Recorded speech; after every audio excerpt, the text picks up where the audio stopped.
to go live. Hit this track and do you dance like you Karen Lacey. Run it back and turn Matthew to the house, baby.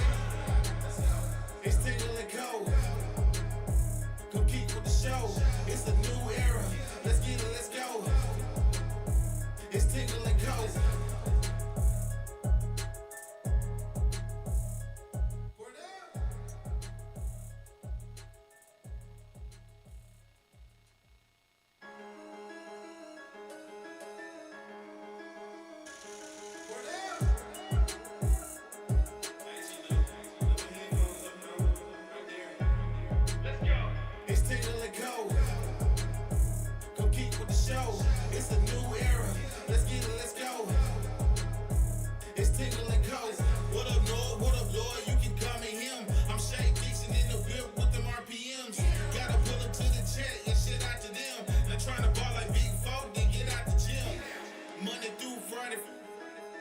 When you see that notification, we about to go live. Hit this track and do you dance like you Karen Lacey. Run it back and turn Matthew to the house, baby. It's Tingle and Co. Come keep with the show. It's a new era. Let's get it, let's go. It's Tingle and Co.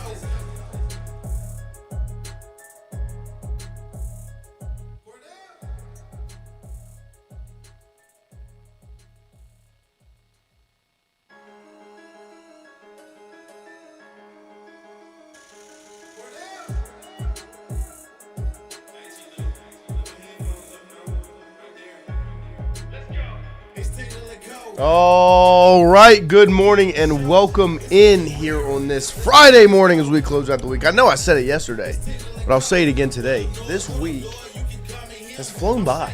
It is. It has gone by so fast. I don't know why. Maybe it's the neither. impending doom. I was trying to think of that this morning. I was like, why? Like, what has caused the week to go as fast as it has? Is it because you have something to look forward to? Like with now the schedule not having NFL football and the college football playoff the way that it the way that it was whenever you had something to kind of every single day. Right. And now you just kind of fast forward your own life. I guess it's true. It could be that. Yeah, I mean, because you're not stopping on Right. a Monday night and a Thursday night. You're just rolling straight Yeah, through. it's just like Get me to whatever day I need to be to. This is what do they call it? The rat race. The rat race. Those poor people that have to do love you all. And that's why we do the show, to Yep. help you get through the rat race. That's true. And we appreciate every single day when you start your morning with us. We also appreciate our partners over at FanDuel. Yesterday's bet of the day was whatever the line opened up at for LSU women's basketball, they were going to cover. And then I opened it up yesterday. The line opened up at 31.5. And I was like, wow, that's quite Aggressive. the spread. And guess what? They won by 40. So LSU women's basketball covered. The bet cashed. I feel like if there's a spread that big, you just have to take the team that's favored like that. I feel like it's just like... Yeah, they can't put it high enough. Yeah, I mean, that's an old... Like Vegas wouldn't put the spread at 31.5. They can't put it at 40. Yeah. And so it's like when you ever see a total or an over under, however you call it, like 78, you're like taking the over. Yeah. You can't be wrong because Right. either way we're sweating out a game that has 42-40, which sounds like a ton of fun, or I'm just wrong. Right. Right. But the Tigers, they made the bet cast yesterday. They won by 40. That minus 31.5 spread was covered. We appreciate our friends over at FanDuel. They are the best in the business, and they do a great job allowing you to bet safely. But they do profit boost. They do the whole thing on their app, so go download it now and get ready for some NFL playoffs this weekend. As who plays? Who's left? The Rams and the Seahawks, the Patriots and the Broncos. Let's see. What are we thinking? Let's look at the spreads there. I am patiently waiting Steady. On for Drew Brees to get a phone call. to come back and play quarterback. Oh, for the Broncos. No, that would be hilarious. I think his arm's cooked. That would make me sick. Yeah, I would. I couldn't do it. I can do the Sean Payton go win with the Broncos. I couldn't do that. I'd like, be the if they were to That would Phillip make you Rivers more thing- upset? Yeah. Oh, I couldn't. I yeah. couldn't. Emotionally, I couldn't handle that. I wouldn't root against him, but I would cry every single time he did something good. Yeah. Like I would. I wouldn't be rooting against. I would Like tear up. I want them to lose, but it would suck. If they made it to the Super Bowl, I would be rooting for the other team. They deserve it. Yeah, in black and gold. Well, it didn't happen. They deserved it here. Yeah, but you can't physically root against them. Though. No, No, yeah, that's what I'm saying. Like, you're, no, I I can't. will. even Just me. cry, be like, she's with the better guy. It's just a different dress. The Patriots are favored by 4.5. I love Sean Payton. Me Drew too, Brees, yes. take or leave, but he's I love grown both of on them. me. Right. But like that's our thing. You know what I mean? Like, But yeah, exactly. Sean So, and yeah, Drew, you could. you want to talk live about cuckolds a vicariously lot through on a Broncos fan. That's the and Will Lutz and who did you? Adam Troutman. Oh, they have little Jordan. They have little Jordan Humphrey. Humphrey? Yeah, they have like Lil J. It's Hump just is the on same. team, It's just dude. the same. It's just the Saints. When I saw Lil J. Hump, I was like, bro, he's like in the league still. That's a If crazy you said that on a sentence. different show, That's a crazy sentence. Lil J. Hump? Yeah, the old show that had a different meaning than it does on this show. Nah, fair enough. But I mean, when I saw Lil J. Hump, I was like, bro, where's Keith Kirkwood? the way Where's you keep saying it. Austin Carr? Where are these old legends? Where's Tommy Lee Lewis? Where's Deontay Harris? Yeah, I mean, I don't think Drew could pull it off. I think that arm is shot. I'm waiting on Drew these to are get a great phone names. call. He's a Saints fan. Oh, Those he are good. Yeah. loves, I mean, dude. that was my childhood. Mike T, bro. Well, Anyway, it doesn't exist. Yeah. What if he signs him? I would. You can't. Oh, get I me would to root against. I would Mike root Thomas. for Michael Thomas. Mike. That's different than the Sean and Drew thing. Mike McKenzie. Is that an old Saints player? See, I'm not that old. So Patriots Broncos Michael Lewis. 4.5. The Patriots are favored by. I know Keenan Lewis Yeah. from the West Bank. That's Keenan right. Lewis from the West Baby. Bank. You remember that on Sunday Night Football? Keenan Lewis from the West West Bank. Bank. Babe. Nice. So obviously, Wait, what on is the the spread? weekend, 4.5. The Patriots are favored. What's the over under? 42.5. What's the other over under What do you mean? for the The Seahawks and Rams. Seahawks are favored by 2.5. 2.5? I knew With that. the over under at 46.5. So 42.5. I'm waiting is, for the Sam Darnold foot to drop. That's what yeah. I mean, you would He does assume every year. you would assume it's going to drop. And when to me, I mean, when you match those two teams up against the Rams and the Seahawks, you've got your ultra experienced Matthew Stafford Rams team versus the new kid on the block and Sam Darnold That you never really trusted at all. ever. And then on the AFC side, you've got the new kid on the block Patriots. You've got the new kid on the block Broncos, but they don't have their quarterback. Yeah, but they got Sean Payton. Dude, I'm going They do. Broncos. I'm not gonna lie. I mean, But the Broncos with Drew Brees. you That's- take Broncos money line or plus 4.5?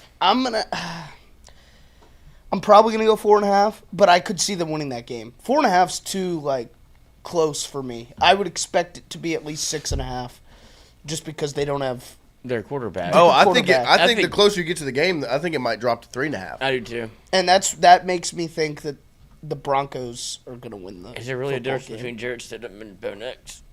I've seen LSU play both. There's a difference, yeah. Both played at Auburn. Nix is much more talented and is a much better athlete. And has played every game this season. That's Jared yeah. Stidham has worse acne scarring now. Y'all are in the same camp. Team I'm Accutane. actually things you on pay a attention to are medication unbelievable. since Yesterday, Is your- first prescription I've ever picked up yesterday. Is Paul your- Zarang was there to watch me do it. There Is you your go. T gonna drop? My what? Your T? What's my T? Testosterone. Oh no, I think I should be all right. It's only an antibiotic.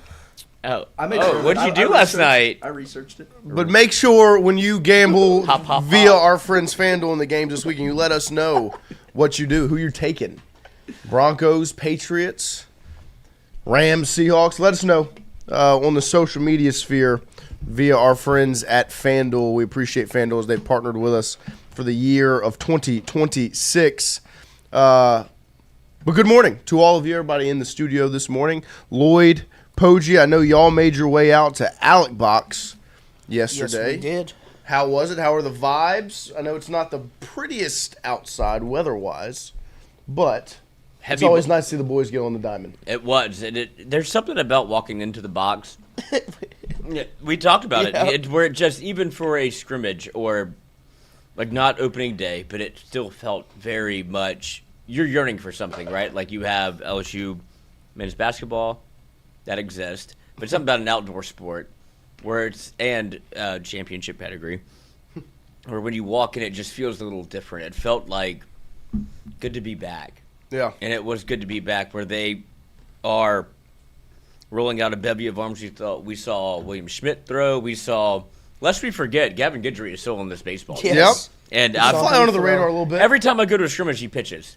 Like, this is probably the 5th one I've gone to. He throws every time. It's for you. I love him. But good to see him go. And then the whole list of cast and characters that you got to see. Jay Johnson coaching his ass off, the scoring system being what it is. Everything matters. And so it was just good to see another ball in the air. Yeah. No, I'm excited. I really am. I mean, I think it's hard not to be when you, regardless, because this is where you want to get as a program, is where LSU baseball is now. It's a machine. Right? Where it doesn't matter not that it doesn't matter who the pieces are, but you have confidence regardless of who's on the roster. You know what you're going to get because it is a machine. That's what Georgia football had become. That's what Alabama football was. We're going to plug and play some really talented players, but you know what you're going to get. You know? They just reload, and you can kind of see that right away. I mean, we saw Caraway take a few swings, but honestly, the biggest thing for me was seeing like the returners, like Reeves hitting one out of the park. Milam looked good. Curiel looked good. People seem to forget around the country that Steve Milam's on the baseball team. It's unbelievable. He's the best shortstop in the country. You can have your arguments with the UCLA guy. We and did the have Alabama this argument. guy. We brought it up while we were all sitting next to each other with fan fodder while in and out happens, and that's the best thing about baseball too. Is plenty of time to talk. Yes, there was a. Yes. I was about to say that. I love LSU baseball so much because we had this conversation about, you could have like a stick up your ass about it and be hoity-toity and be this thing where it's like, we have 8 national championships, like respect the program. Right. You can't do this. There's going to be, security at the gate or whatever. This guy rolls in with an ice chest full of beer and sits on the first baseline first seat, and he's just and his buddy's next to him, like, want one? Anybody? Like, got a couple cold ones? Yeah. And I was like, I love this place so much because LSU football, I get it. It has to have a sense to itself of like, this is the moneymaker, and right. It kind of holds itself at a different standard. LSU baseball could very much do that. Yes. Or you could walk in on a Thursday afternoon, bring in 12 tall boys, and pass them out to the crowd, and nobody say anything. And that is the coolest thing that that is LSU baseball to a T. And you're going to get to see a great product. But it was. I mean, that's what that's what makes it hashtag just different. I mean, like you don't take your Too serious. Too LSU seriously baseball could from take it, like, could be a prick. right. Like the baseball program takes it serious.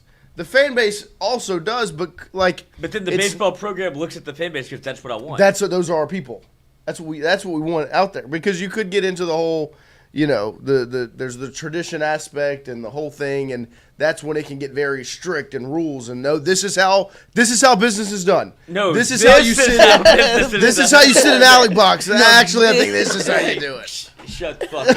Yeah, and so it's awesome. It is, and P Dub says it uses the correct word in the chat. He says it's so refreshing to get LSU baseball back, and I think that's the perfect word They're good. to describe it, because it is refreshing. Good. They're really good. Well, it's refreshing, and hopefully this is obviously what you're hoping LSU football gets to, but where there's a trust with LSU baseball under Jay Johnson that regardless of what ups and downs you may hit, it's always our mindset last year was like, Jay Johnson's got this under control. These things aren't surprising him. So it's not when you sit back at LSU football last year and you're like, what's going on? Who's saying what? What is the head scratch? There were so many question marks and stressors, and you're pulling your hair out around LSU football in 2025. And the reason it's refreshing because you get to baseball and it's no matter what, we know that man has it under control because he's not caught off guard because he's 8 moves ahead. He knew when Arkansas put that pitcher in that he was going to take Stanfield out, put Jake Brown in that spot, and put 2 runs on the And board. Dave Van Horn looked at him like he was an asshole. He was like, "Why'd you do that?" Because he's 5 moves ahead. Because he's 5 moves I've ahead. already played the game. And friend. that's where your trust as an LSU fan, that's what's so refreshing about it. What's crazy is it feels like he earned it last year. He should have already earned that whenever he won a national championship, but people don't want to crown you just yet. Right. Which But- I don't think there's anything wrong with.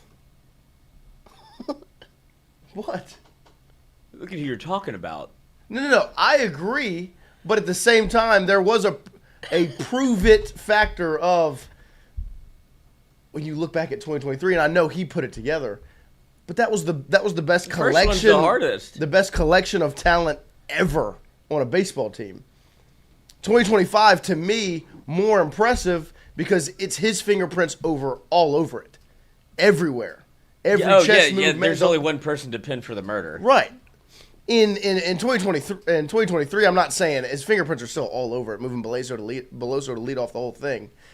But you've got the greatest baseball player I've ever witnessed with my own 2 eyes, Dylan Cruz. You've got the greatest pitcher I've ever sat and witnessed with my own 2 eyes, in Paul Skeens. You've got you have this collection of talent that's unbelievable. He had to win. Right? You That had was- to. And then you get to 2024, And he did. the talent goes down, and it's like, okay, well, you look back at 23, and you're like, well, of course, I mean, all that talent. Well, let's see what happens in 25. They shouldn't have been where they were in 24. No, not at all. It wasn't a good team. And they almost Will the Thrill From hosting a super regional. and a dropped ball, but where's all the people that fucking hated Jake Brown that night? Mm-hmm. Now he's your captain. Yeah. But man, it's exciting. It is exciting to get to LSU baseball. And make sure we're going to get our guy John Eads in here next week. He was there. Oh, yeah, I mean, he lives there. That's on. And if you need or want to stay up to date with videos and all the LSU baseball stuff, that is the best way to do is go follow him on Twitter. He is cranking the content out over at LSU baseball. If you just go over to his Twitter page at John Eads WAFB, you can just scroll through and watch clip after clip of what happens at the scrimmage. Shout out to our guy John. Like I said, we're going to get him in here next week. I talked to him this past Sunday. He's been a busy man, but with LSU baseball around the corner, he's excited to get back to it. His account just turns into House of LSU Baseball come, I guess it's January, so like February, it's just House of LSU Baseball, really. Yeah, it's Best just follow on Twitter. if you're an LSU baseball fan, it's the best follow you can have because he is at every single game, and he's getting video you of talking about every me? single moment. John Eads. Oh. It could be you if you posted on Twitter more. Inside LSU Baseball is good too. Inside LSU Baseball is great. We'll obviously get him on the show again soon. He's done a great job when we've had him on. You're right. I did take pictures last night. Well, good, but you don't post I didn't post them. They just sit on your phone. They You're do. old. You got to get with the times, Lloyd. We got with the age. It's 2026, buddy. Oh yeah, cool. Wyatt brought it up when we were sitting there, but Pearson wearing 11. Going looks good. Big Yeah. Big John, Big Big John wearing 11, and he's lost. Oh, he lost a slimmed few up. Oh, yeah, I knew he lost slimmed up. A few lbs. But yeah, wearing his bro's old number. He popped Looks that 11 good. on. Looks good. No, I'm excited to see where Big Baby John Pearson goes. He will be a starter. Slots in. DH? No. I'm just saying he's going to be a starter. So Where? Third base. I'm just saying he's going to be a starter. Who's gonna be starter? Sorry. Okay, so just say Pearson. maybe instead Pearson. of saying no for DH. Yeah. He's not going to be a DH. He's too athletic. So Okay. he's playing third. He's going to play first. Do you think so? You think you DH York? Yes. York is a sneaky athlete. It is Wyatt's favorite player. Oh, and of he course. looks like a created player. It is the funniest It is hilarious. body type. It's no shade. I love 'cause it. He's an athlete. Yeah. But he has the stirrups, but he doesn't wear pants that fit. So it like comes up to his like calf. And so you see like a semblance of it's like he got dressed in the dark. How about when he tried to steal second? And then he did try to take a bag. Actually? Yes. That's awesome. It's, Love that. But they're playing the scoreboard because they do this like weird scoring system that's awesome and everything. We know when we're We're gonna have like 8. Popping and dropping. We could have like 9 years of like a Pearson on the baseball team, or 8. That's crazy. It's Yeah. almost a fucking decade. That is crazy. Damn. I mean, Are we back? yep. Oh, we're back. Sorry, a little Quick internet there where we got it shaped up. Good no job, York boys. slander allowed on the Yeah, internet. that, obviously. And it wasn't slander, It's but not it is slander. funny. If we and for the first time in a long time, I believe it was who was it? Coach that hit nukes. Do you remember that? Todd Peterson. Todd Peterson. Some people the Sturps are back. York wears Really? them, and Oh, who I else? like that. Skeens won. Oh, Yeah, I mean, Skeen's. Right, that's Yeah, what I'm yeah. saying. But now, like, they're making a legitimate, Yeah, I like more that. than one person. I'm a big Sturps Me guy. too. there's a bunch of them. There was like 3 people wearing them. Yeah, who's competing? Callaway. Yeah, Caraway. Yeah. Caraway. He's got Caraway, stirrups. Yep. 44. He's And wearing 44. Yep. I've been really the thing I've been locking in on the most is jersey numbers. I've really been dialed in on trying to when I watch the videos. Obviously, I want to see the ball fly, but I'm like, okay, Yeah, you got to learn number, them. That's that. You got to number. learn Yeah. them. Just got to get it in. You got to get it precursor fast. for football. Because what you don't want to do is you don't want to be at the first game and someone trots out and you're like, who's that? Who's that guy? Because then you have the guy that has the Oh, yeah. headset on, Of course. and he's keeping the book, Legend. and he's. You new here? Like, oh shit. Listen to the radio. Oh, you're that podcast host. You don't know the player's name? Yeah. Pop your headphones on, buddy. There's the 503 train right on time. It was right on time. It was. It's clockwork, literally. But we appreciate I it. hope so. If it's not on time, something went wrong. Yeah. It's on the track. We appreciate you It might be guys. iced over because of the weather. Yeah, the weather. Be careful. Be safe. Coming up with the Drive make as sure fast as you can and stop as hard as you can. There you go. We appreciate you guys hanging out with us here. On the LSU football front, not anything too big news-wise. Obviously, you're still sitting in the Seaton Saga, Seaton Watch, whatever you want to call it, as everyone sits and awaits the decision of number 1 offensive lineman Jordan Seaton, as I don't think he's in any rush whatsoever to get this figured What a out anytime luxury. soon. Quite the life. He's truly. earned, like, this is maybe the biggest flex in NIL like- transfer portal history. Yeah, I have it because it's not like this is uncalled for. What's happening? And the I'll- fact that teams want him. I will ask you this. Does it raise any cause for concern that we brought up the Oregon schedule and I since did some research? They're on the quarter system. Yep. So they don't start until March. 'cause So they're I was already in right. their winter quarter. I'm not Yeah. a school guy. Yeah. So Did they're- go yeah. and graduate twice. But the quarter system. Of course. Well, and I think that's the reason why you're not pressed up to a deadline right now. Like why he's not in a rush. Why he can I go don't visit think Oregon that's- whenever. I don't think that's just Oregon. I think now that the LSU deadline has passed, okay, so he's not going to do spring at LSU either. So he's really just he can wait until then to just soak it all in, see if the number keeps getting driven up. And if it plateaus, make a decision. If it doesn't, if it keeps rising, Because he's let not it gonna, rise, he's- let it rise, let it keep on, whatever.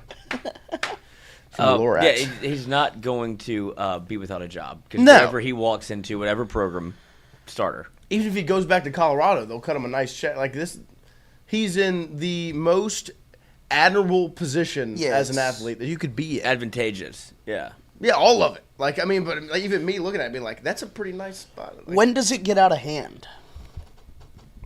If it was I think that's personal preference, really. Like, I think it depends on how big of a slut you are. who's looking at it. Because to me, he makes your team that much better. I don't mind playing this waiting game. And if LSU has the money, let the check get up. But I know there are a lot of people that sit back and say, that don't like this part of it, right? Don't like the Being dictated. of being like LSU's too big of a brand to get drug around and led on. And I get that because I agree. LSU is the brand, right? It's not like you're just this desperate school, but at the same time, Jordan Seaton makes your roster that much better.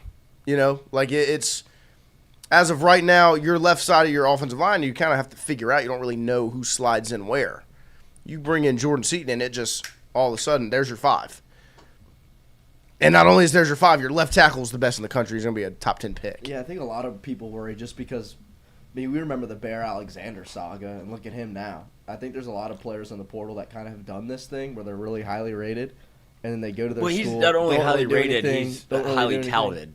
like Bear Alexander. No, I believe the hype in this guy. I'm Yeah. just saying I think a lot of people feel like that. Of course. where it's like, all right, he's a bust. He's too much Hollywood. Yeah, Like, okay, maybe not, but I think he does make your squad better. Yeah, because I think there in a lot of those situations there's a lack of context. Bear Alexander, I mean, the Bear Alexander thing started when he was in high school. He went to like 8 different, 4 different high schools in 4 8 years. schools in 4 years. But the thing with Jordan Seaton is he has played 2 years of college football. Like, you have sat and watched him play 2 seasons of college football. It's not like he's hopped around and he's done this whole thing and he hadn't played. I mean, he has played college football. This isn't. You're not going off his high school rankings. You're going off what you watched at Colorado for 2 seasons, right? Like, this isn't. Oh well, he used to be a 5-star coming out of high school. Like when you talk about and this is no disrespect to him, like a Husan Longstreet, you're not talking about what you saw at USC. You're talking about the potential you saw when he was coming out of high school. With Seaton, it's not, well, coming out of high school, he has the potential to be real good. No. I watched it last season. He played like that. And that, on this roster, takes it up to here, right? It is a proven commodity. Now, not a proven commodity against the level of competition, right? Going from the Big 12 to the SEC at that position is a jump. The reason Will Campbell was so lauded coming out of LSU was because every single weekend he's lining up across from the best in the country. When you're the left tackle in an SEC program, you're going to have to line up across from a Kyle Kennard at South Carolina and a Dylan Stewart at South Carolina, or a Will Anderson and a Dallas Turner at Alabama. Go down the list of just these guys you're going to have to run into. A Prince Will Umanmielen, right? The whole thing. That's who you have to line up against. And that's the jump. So to me, and I get the mindset with the money and the waiting, because it is... it is an odd world to live in where you're just kind of sitting and waiting, and there's not really an imminent end anytime soon. You don't know how long this can be drug out for. But what you did see yesterday, while we all wait that news, is Lane Kiffin and his staff were all over the recruiting trail. Mm-hmm. I mean, and they made it known. That's the other thing. It was a concerted effort not only to get in the building and talk to recruits, to make sure a picture was snapped and it was posted on Twitter, and you can go through. I think I put all the ones I could find in the document where it's got Lane Kiffin stops, Charlie Weiss Jr., Eric Wolford, Joe Cox, Corey Raymond, Blake Baker, and then the whole crew. It was Kiffin, Smith, and McDonald at one point at Shaw, where they're making the rounds, man, and Lane. Obviously spent the majority of his time over in New Orleans, as there he is with the number 1 wide receiver in the country, Easton Royal, over at Brother Martin, who's currently committed to Texas. Yeah. But this is, I mean, he was the All-American Game MVP this year as a junior. And if you go watch his huddle mix, the first clip is that one-handed snag he caught earlier this football season. He is a monster. And I have a very strong feeling that recruitment is not yet over with the Texas commitment, obviously, or a little while back that he made. LSU, Lane Kiffin. They're going to make a push.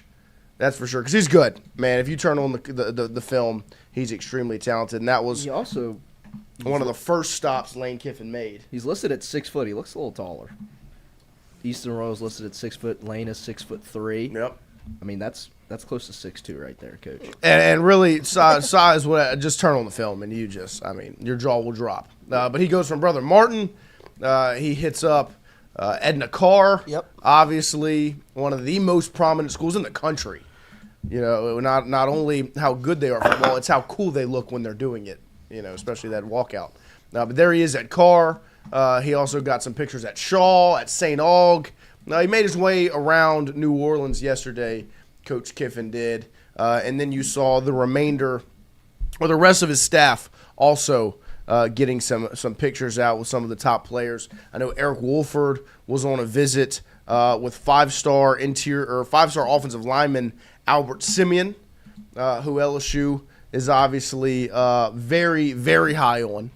Brad Davis was on his recruitment prior, and now you see Wolford making his way to Sam Houston to visit with one of the top offensive linemen in the country, along with a handful of other schools. If you saw Sam Houston High School Football Recruiting's post, as they posted a picture of Notre Dame coming and visiting the stud offensive lineman Albert Simeon, as well as Arkansas, in addition to Eric Wolford, who made his way to Sam Houston to meet with him. There he is right there, LSU's offensive line coach. And he's got the yell up, Big Albert, as you see the staff out there working hard, man. And this is all, I mean, to me, a bigger picture. I do want to throw up. Don't. No, not that. I do want you to put the it's the one that says, I mean, this is basically unstoppable. Is what I put on there. Because this one, to me, like, this is my mindset of how, if you're a recruit, could you even say no? Like, I put myself in the recruit's shoes. If I'm talking to these two gentlemen that are going to be in this photograph, how do you not say yes? I mean, that is Omar coming. star-studded. And as good as they are on the field coaches, this is part of the reason why they're the best in the country. If Corey Raymond slides through that door, you ain't saying no. That feels like a yes to me. This is the number one cornerback in the country. Mm-hmm. Meeting with Blake Baker and Corey Raymond, Joshua Dobson. Man, I just to me as a recruit, and I know I'm biased, obviously. How do you say no? Yeah, Especially when if I'm you're the number one cornerback in the country, right? Well, who was the number one cornerback just a handful of cycles ago? Where's he at? Well, he's right here, and he loves me. Corey Raymond's like, just text DJ, and he'll tell you. He's in the car. He'll tell you what the deal is. Who rode to practice together whenever the No, announcement rode to the funeral, Yeah. the celebration. Pickett hopped in CR's car. I got you. I got you. Yeah, oh yeah, I got you. But I saw this one. I was like, I mean, how do you say no? Genuinely. I know I'm biased, but how do you say no to that? I mean, those are top tier recruiters, and those are it's LSU through and through. The whole deal. There is a growing concern in my brain, and this is putting the cart before the horse. There's two schools of thought here, and we've had this with Blake Baker since he decided to come back. The talent that he's accruing, what they've done in the transfer portal, he's going to be a name again for a head coach, right? Yes. Or, which is one school of thought, obviously Tulane dropped the ball on this thing where they said admissions matter. They don't. We look at Mensa. He's all over. He went to two very prestigious schools, and now he's going to one that doesn't even play school. Or does it become, I've hitched my wagon to a place and a coach where why would I not do this for the tenure? 3 to 5 years of. Yeah, I mean, I don't know if there's. You're going to be handsomely paid, of course, and you're going to have the resources. Like, it's so hard to walk away from at this point. To me, your first point, he's going to be a name every single offseason moving forward. Yeah. So that's where your mindset is, and that's what we talked about. We talked about it leaving the Clemson game last year was just be ready for this offseason. His name's going to be up for whatever jobs open up, and that's going to be the situation moving forward. I mean, every time a job opens up, if he continues to put out the product he's putting out, Clemson's a great job. It's going to continue to come up. To me, I don't think that there's a specific timeline he holds himself to. I think it's more so the opportunities that arise. I think now that you've turned down Memphis and Tulane to stay as the DC, obviously the next move would be, okay, stay here at this job because it can get me the bigger one, right? Dan Lanning at Oregon was Kirby Smart's defensive coordinator. He gets the promotion to go be a head guy, right? And then you look at Kirby Smart, Alabama defensive coordinator. He gets the opportunity to take over a program. And I know it's a Big 12 team, but Dave Aranda, the last time LSU had a very, very talented and touted defensive coordinator. When he left LSU, what was it to do? It was to be a head coach of a Power 4 program. And so And I also, think. Well, yeah. he saw that he's smart. He enough saw the to- writing on the wall. Yeah, exactly. But at the same time, the opportunity was there. The drum again? And so I think it just comes down to when the opportunity arises. You know, like I think he is more than, and this is just me assuming. If I was in his shoes, you can be a part of this Lane train for as long as possible and continue to reap the benefits of the talent you get and the fact that he's going to always score 30. So makes my life a little bit easier than it was a year ago. And continue to be talented and be up for jobs. It just comes down to when does that job open up. Like this offseason, very possible South Carolina job opens up, right? Say they get rid of Shane Beamer. They're going to call him, you know? Like they're going to reach out and be, He won't. why wouldn't they? You know, South Not that Carolina. one. Well, no, I know. I mean, there are going to be jobs that continue to open up. I mean, it's just, and so is South Carolina the one that he feels like that's the jump? I don't know. But it's an SEC program, right, in the South. And it's just kind of the game you're going to have to. Do you not think The game you're that- gonna have I to don't- play. do you not think that where a current program? I don't want to talk about this. I know you just ignored me. I know. I don't want to talk about it. He would be. I don't want to talk about it. It Don't makes wanna a talk ton of about it. sense. Don't. Alabama. It feels wrong even putting it into the ether. Even saying the words aloud and allowing the world to manifest what you're speaking about right now. I can't stand. He wouldn't.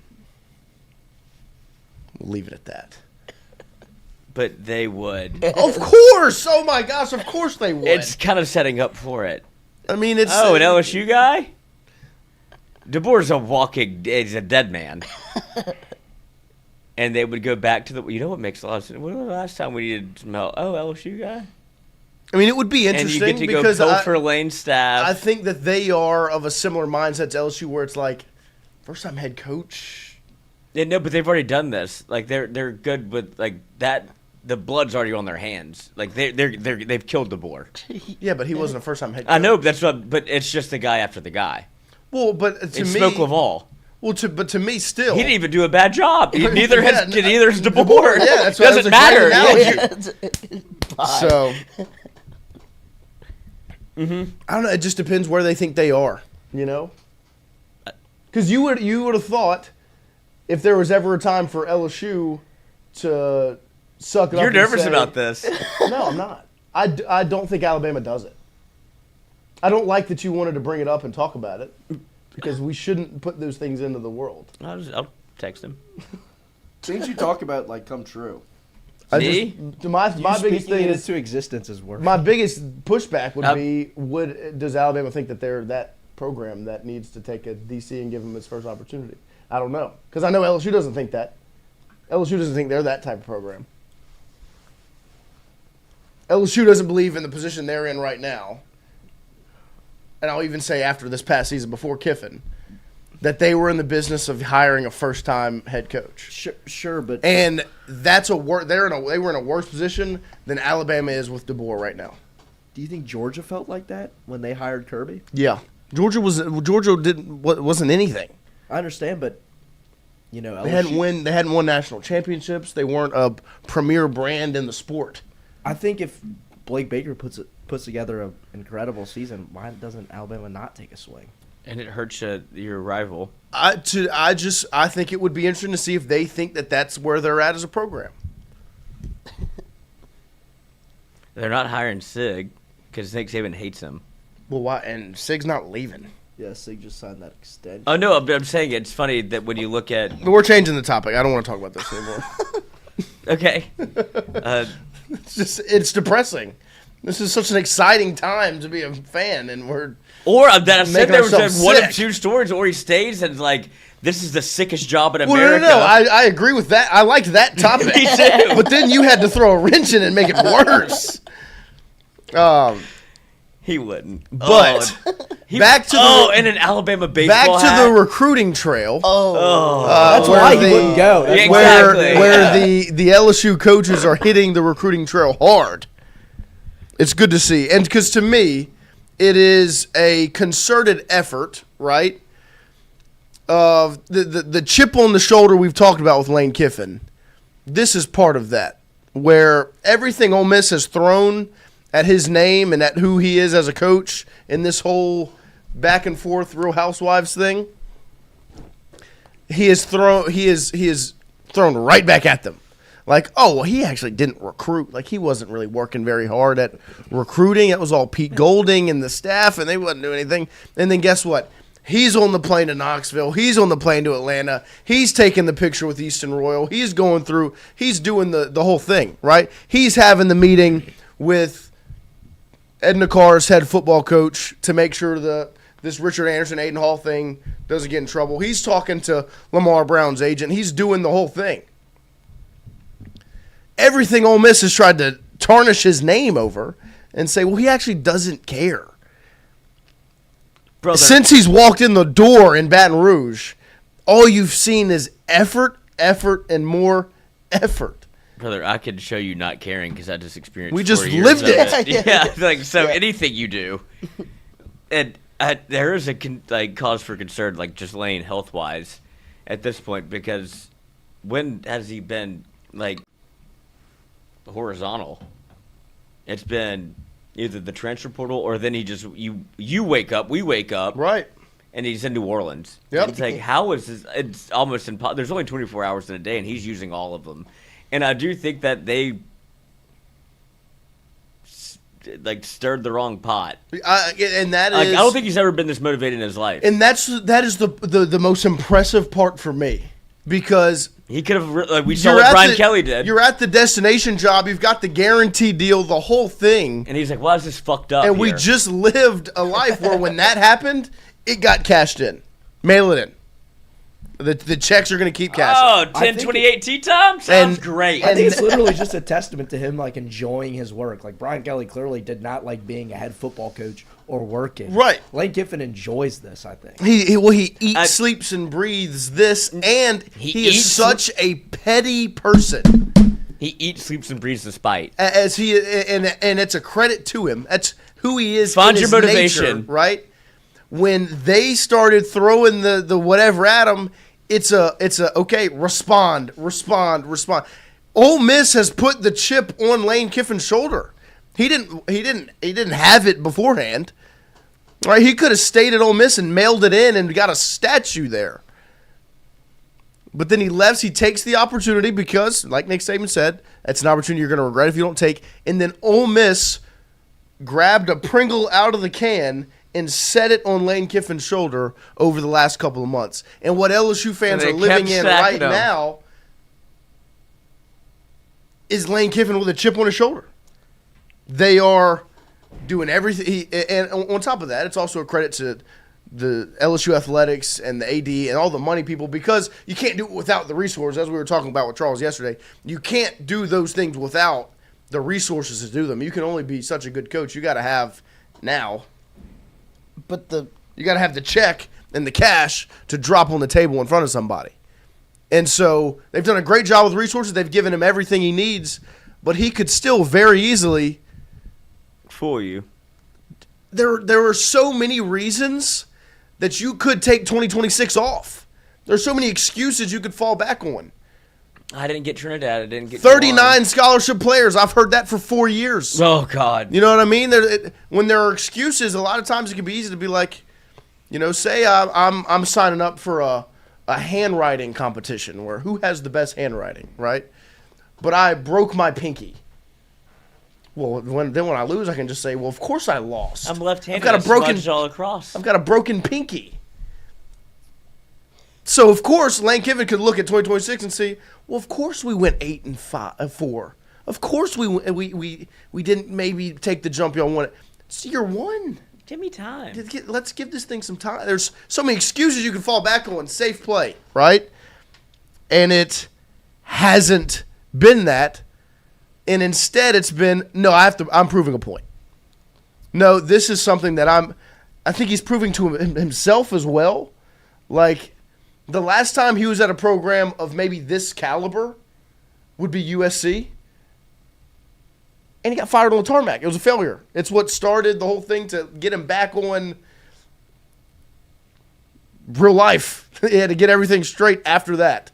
That was probably, if I would assume in his life, that was probably ground zero. That was the rock bottom, was getting fired on the tarmac with your, like, at that point, his dream He'll job. still tweet about it. Right? That was his dream job. Gets fired to get, like, on the plane, I mean, basically. he's like, that's Pete Carroll 2.0. Right. Like, he would be California sun-kissed, having the surfboard and doing the whole deal, and it says, like, oh, wait, I fucked this up. I'm not coaching here. And given his resume, it has been interesting, and I know that now that he's an LSU guy, it's easy to find coping mechanisms to make excuses because you have to. Like that's what you want to do. But it does feel like this, if this man operates off anything, it is, okay, say what you want about me. Yeah, that's what it is. Like, he is like the one person you don't want to rub the wrong way because it may not be today, it may not be tomorrow, but when it comes graduation day, Soon. Makes it a something point. like, yeah, all I have is time. And when you think of all the coaches that have had success at LSU, whether that's Jay Johnson, Kim Mulkey, Ed Ogeron, there's always that something. Whether, Jay Johnson, he eats, sleeps, breathes baseball. He's a maniac for baseball. Kim Mulkey, little psycho, And then you got Ed O's problems. Guess what? You got a petty man as your head football coach who works his butt off day in, day out, probably doesn't sleep. It looks like success. It feels like he has something to prove again. Not only is he's a petty man with someone consistently bashing him, like nonstop over the last 4 months. It has just been this thing where you can take the punches and you can just roll over and be, or you woe can is get me, in the gym, or you punch back, and the punches back are, well, now I have the number one quarterback, and I'm in the mix for number one offensive lineman, and I have the number one edge rusher who was on your roster, not anymore. I've got the number one linebacker out of the portal, who was, guess what? on your roster. On your roster. Okay, I brought back our number one linebacker. I brought back the best tight end in the country. I brought back the former number one running back in the country, and the other guy that was our freshman All-American in the conference. The whole thing, it's just been refreshing. Like the same word we use with the baseball, it's been refreshing to see a coach that just is just applying pressure after pressure and also making it a concerted effort for the world to know. LSU is not just winning in the football aspect of things, they're winning in the PR aspect. Because it's not going to go under the radar, and maybe some people might prefer it that way, that Lane Kiffin's meeting with Easton Royal at Brother Martin. It's not something that it's just gonna happen and be like, well, reports are telling me Lane Kiffin stopped by Brother Martin. No. It's on your feed. It's posted on Twitter. You can see it. Reports are telling me Eric Wolford's on the recruiting trail with Albert Simeon, 5-star offensive lineman. Nope, actually, I just saw the picture. It's all on purpose. It's not an accident they're posting these pictures. When did you see Brian Kelly on the trail? There were a handful of times that I saw a photograph of Brian Kelly out and about recruiting. But majority of the time, it was Frank Wilson in that leather jacket. It was Blake Baker. It was Brad Davis. It was Bo Davis. Or it was the assistant coaches. Brian Kelly was on the path, actually. Graduate champions. It was the assistant coaches that were doing the Napoleon, majority you got of him, the huh? What, your son? 1 second. It was a joke. And now this is what contenders look like. And it's refreshing for fans, LSU fans, to see a coach get here, get the check, and still. And one of my favorite moments, and it's funny, it's a Stephen A. moment. He was talking about Anthony Edwards in the Lakers series last year, and he was like, the best player on the court was a 23-year-old with a $200 million contract playing like he's broke.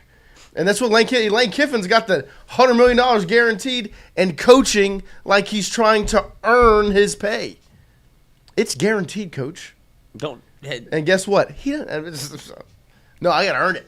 And that's what he's doing. He's earning it up to this point. And that's why it was nice when we talked to Glenn West yesterday.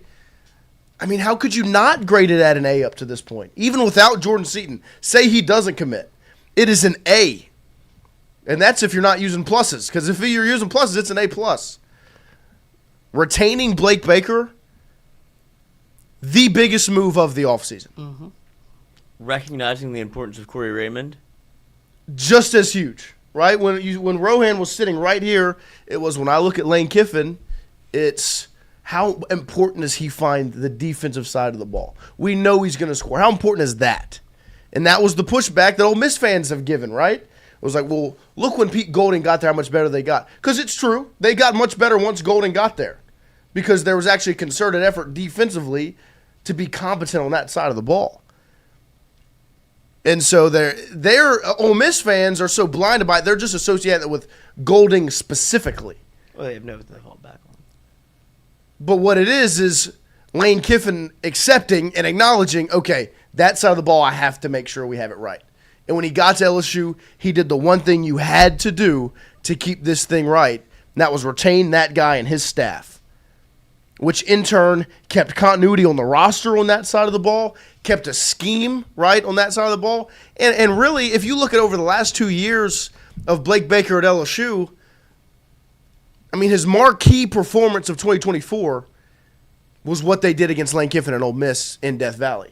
Now, Death Valley itself had a lot to do with that win, but, I mean, they consistently held them to 3 points, 3 points, 3 points.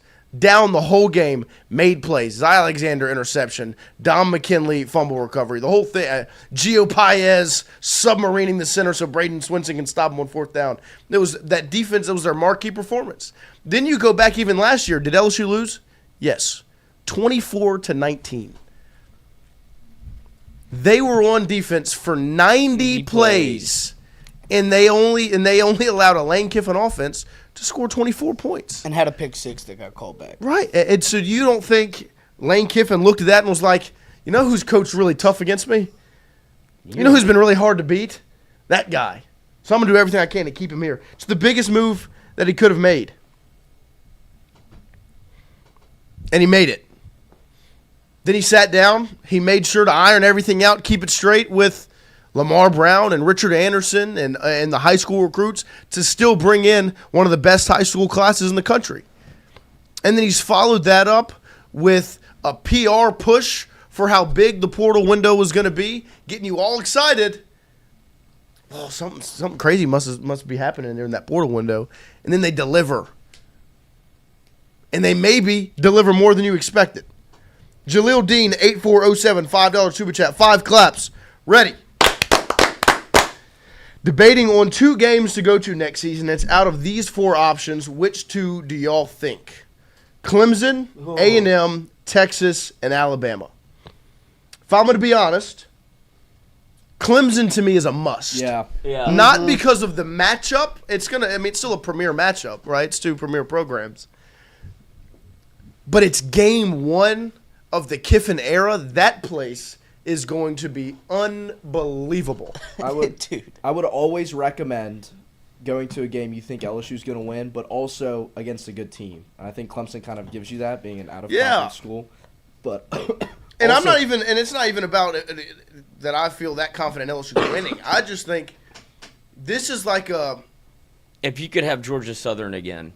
This is it would be the. I'd feel the same way about it. But we didn't even know. Right, because but now you have an inkling. This is like an awakening. You know what I mean? Like it's the first day of your dream job. Mm-hmm.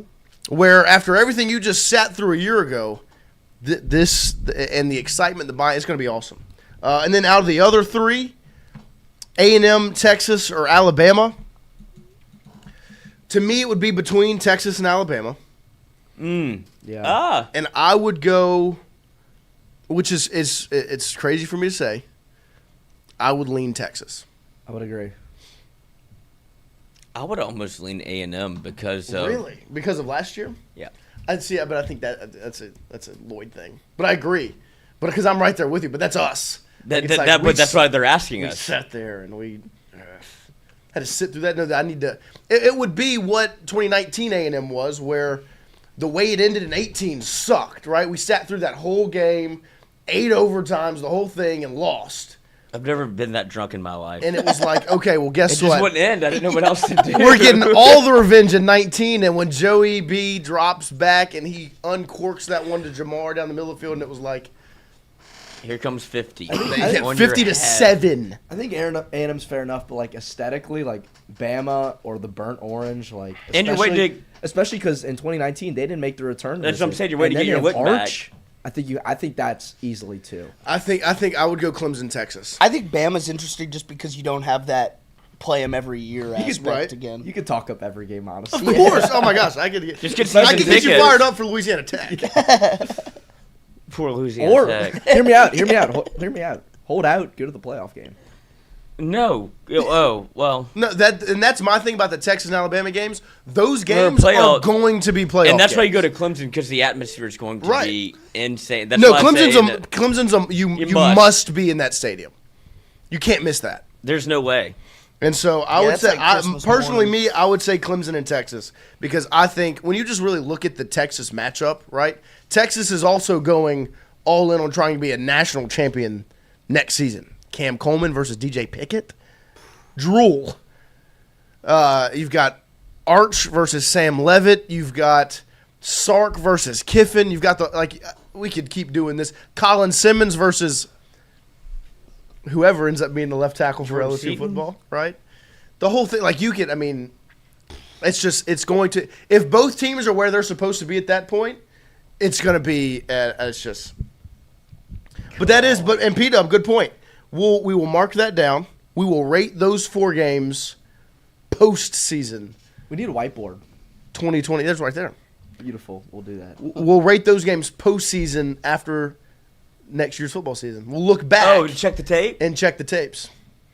Just checking the till here. Wait, we need our final. We need our final Just checking the rankings. two. We're missing a couple million. Finalize our rankings. But I just okay. My rankings would be It's crazy that Clemson's won. Clemson, But it Texas, is. Bama, A&M. Oh. I'll go Texas, Clemson, Bama A&M. Clemson's won. Yeah. Just because of everything the yeah. build-up is going to Yeah. be. I feel like it's gonna be how like could UCLA, kind of like a blowout. Well, I just think. I think the beginning will be really good. I just think the game will get yeah, out. but See, you want my to be. thing But is- where were you? I'm not even thinking about the football game being played. No, it's going to be. Like that's not the part that's got me excited about it. I'm not I worried thought that's about. what we're basing our rankings off of. No, like no, which no. game's the best at the end of the. We're ranking it off of where he should get his ticket to go. If you want to experience Tiger Stadium, what's the one that I? Clemson is number 1. Yeah, It's going to be a night game.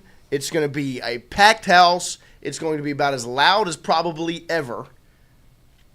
Because there's a fan base that is chomping at the bit I'm gonna to go, be relevant because of what they just sat through. They sat through like that's where, to your A&M point, I think Clemson is also applied to that, because really for a lot of people, Yeah. the last time they were in that stadium wasn't really Western Kentucky or Arkansas. It was that A&M game where it was packed out, rocking and rolling, got dog walked the second half. You get out, go The home, gym. right? Their next opportunity to get in there is that Clemson night game, week 1, Death Valley, Lane Kiffin versus old Dabo Sweeney. And this is not just hyperbole on our point. You saw Jacques Doucet put out his conversation with, and he said it on the show, with Verge of the amount of ticket requests that have happened since Yeah. not only the Brian Kelly firing, but the Lane Kiffin hiring, and what's happened since then is we haven't had this many ticket requests since a national championship season. That's the excitement that old Lane Kiffin brings, the Lane train. And this is why you invest this much in it. Yes, this is why that you put because, and it was to our point yesterday, because I saw Jacques, and we'll talk about it a little bit, put out the money and the who made a profit and who didn't, the whole thing yesterday. I saw him put that out. There will be, without the postseason, if everything goes to plan, multiple playoff-like games on LSU's campus next season. Clemson, A&M, Texas, Alabama. Those 4 games should have a playoff-like atmosphere.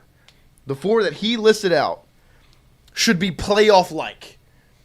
Clemson, LSU, week 1. We saw what Clemson Stadium looked like a year ago, right? LSU is going to be that, except it's the real Death Valley, so it's going to be even crazier. LSU A&M, what's that, week 4, week 5?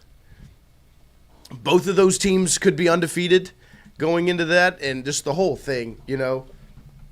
A&M is trying to win a playoff. LSU's trying to get into the playoff. The whole thing. Clemson Tech Ole at Miss. Ole Miss, Right. Texas A&M. So it's week 4. It's back-to-back, Ole Miss, A&M. Okay. I mean, because both of those teams, I mean, it's week 4. LSU could be coming off of a huge weekend, win or lose. You might not have your head coach. Against You could Ole get Miss. shot. Yeah, he could die. Yeah. We will be in Oxford, by the way. Me and Lloyd hashed that out yesterday. Secret It wasn't even a Service. hashing out. It It's was a like- cum show. Yeah. Throwing rope at each other. But We'll be there as the secret. but though, service. and that's why you invest the resources in Lane Kiffin, because those 4 games, that basically gets you your financial return. If you are Chimes on campus, you own Chimes right by campus, right? Why wouldn't I toss a couple bucks to the football program? Because guess what? When y'all bring in the packed stadium for that, Spillage. Chimes going to do pretty good. If I'm Brandon Landry at Walk-Ons, why wouldn't I? This For is- one, I love the program, too. When that place is popping, Walk-Ons. Rising Pop it. tide raises all ships. Amen. We appreciate you guys hanging out with us this morning. We're going to take a quick break here. I know Chrissy and Poji have to roll out. Chrissy's got to get to class. Poji's going to go check out the LSU baseball presser this morning. So we're going to take a quick break here. We will come right back with more Tingle & Co. right after this. Fuck the library.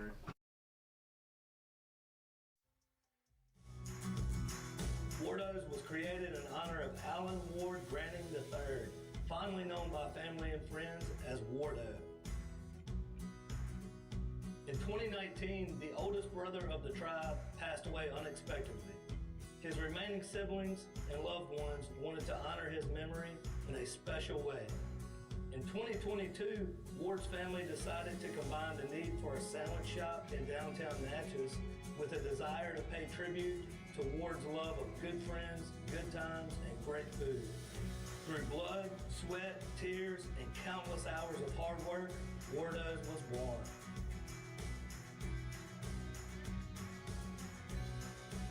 So go visit Wardo's today at 309 North Broadway Street in Natchez, where the po' boys are so good, you'll swear you're in Cajun country. Hey, Miss Lou, come visit us, Tom and Wright Granning at Go Martin on the Go Deli. Go Mart has clean restrooms, community coffee, an awesome beer cave, and a great selection of anything you may need.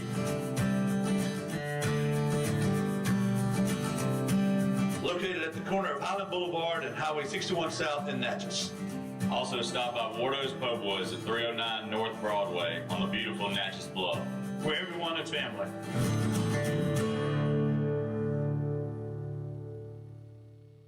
When it comes to your home, the roof over your head matters. At CAS Roofing, we don't just install shingles, we build peace of mind.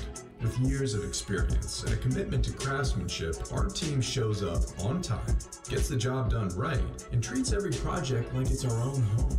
Whether it's repair, a replacement, or storm damage that caught you off guard, CAS Roofing is ready.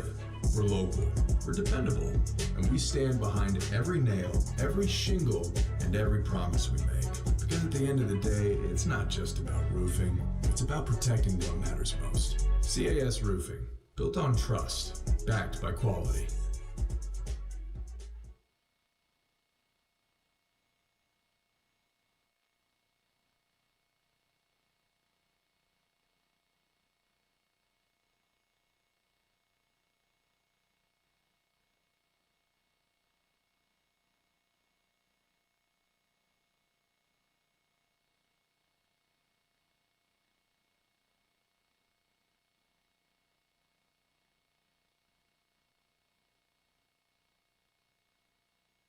Hey, Miss Lou, come visit us, Tom and Wright Granning at Go Martin on the Go Deli.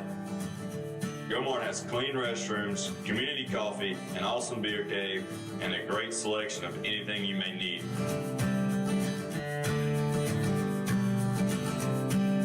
located at the corner of Highland Boulevard and Highway 61 South in Natchez. Also stop by Wardo's Po' Boys at 309 North Broadway on the beautiful Natchez Bluff. Where everyone is family.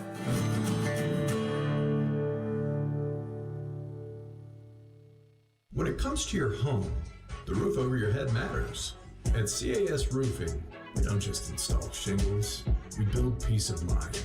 With years of experience and a commitment to craftsmanship, our team shows up on time, gets the job done right, and treats every project like it's our own home. Whether it's repair, a replacement, or storm damage that caught you off guard, CAS Roofing is ready. We're local, we're dependable, and we stand behind every nail, every shingle, and every promise we make. Because at the end of the day, it's not just about roofing, it's about protecting what matters most. CAS Roofing, built on trust, backed by quality.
All right, welcome back here to hour number 2 as we have shaved off 2 human beings of the show this morning, Poggi and Chrissy, on the way out. Dead weight. Shout out to Poggi for being the motivating factor to get Chrissy here. Or maybe it was my pump-up speech. Maybe. I guess you could call it that, potentially. There's another question by our Jaleel. Jaleel Dean, 8407, $5 super chat, 5 claps, ready. Man, you guys got me fired up on Random Friday in January, LOL. Me and Lloyd both said that same exact thing after we ended the segment.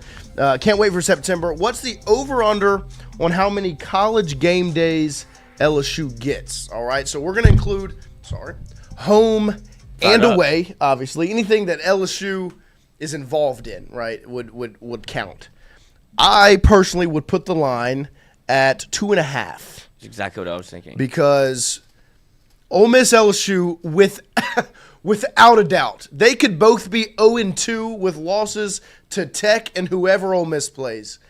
That it's game day. I mean, I don't care what other games are played that weekend. It could be Ohio State, Michigan. It doesn't matter. That is the biggest story in the sport, and that game is going to be unbelievable. So that is one, and I think that one's about set in stone. So I think you have a lot of opportunities for a second. You have Texas later in the year. You've got Bama later in the year. Potentially even Tennessee on the road later in the year. You've got Clemson week 1. You've got A&M week 4. I would say 2.5 because we just looked at the week 1 schedule. I think there's a good shot LSU gets opening weekend game day. Like when you look at the week 1 schedule for 2026, LSU Clemson, right? There's Louisville Ole Miss, which potentially could be a big game, but it also could get played on that Sunday, right? And then there's really not that much else on the docket for opening weekend because everyone's kind of opting out of these big-time football games. So I really think I would LSU could potentially have game day twice in the first 3 weeks with Clemson at home and then going on the road to Oxford. So that would put it at 2. And then I think over 3.5 is an easy bet because, over 2.5 is an easy bet because that would be, you'd hit two game days in the first 3 weeks. Then you still have, I would assume they don't do A&M because you would have just got it the week before.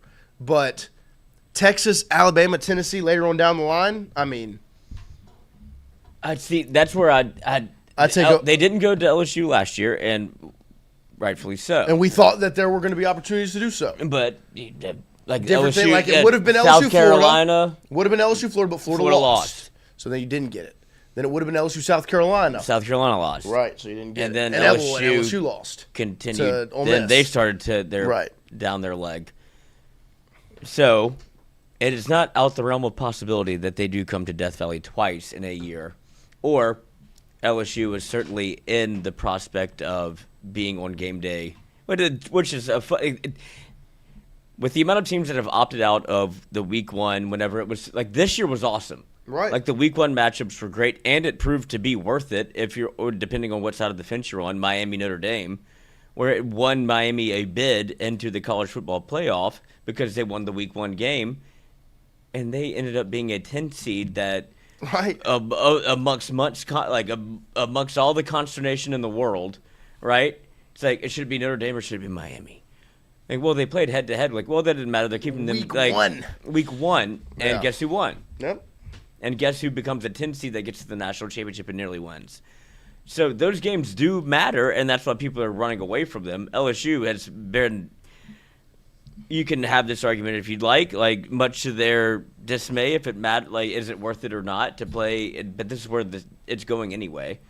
Like where you want these out-of-conference games against an ACC team or a Big Ten team or a Big 12 team to make sure that it remains competitive and entertaining for the viewer and the cash. And LSU has yet to, as you see, other teams opt out of these. They've yet to dip. No, they keep doing the other thing. We're like, well, we scheduled one for 2031. Yeah. SMU 27-28. Right, like dangerous, but not anymore.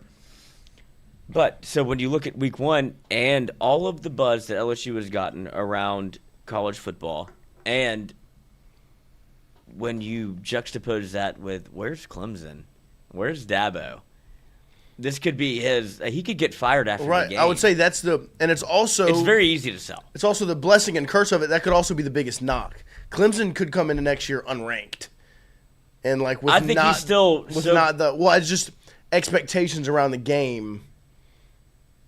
I think the LSU still carries 80% of that water. I would agree.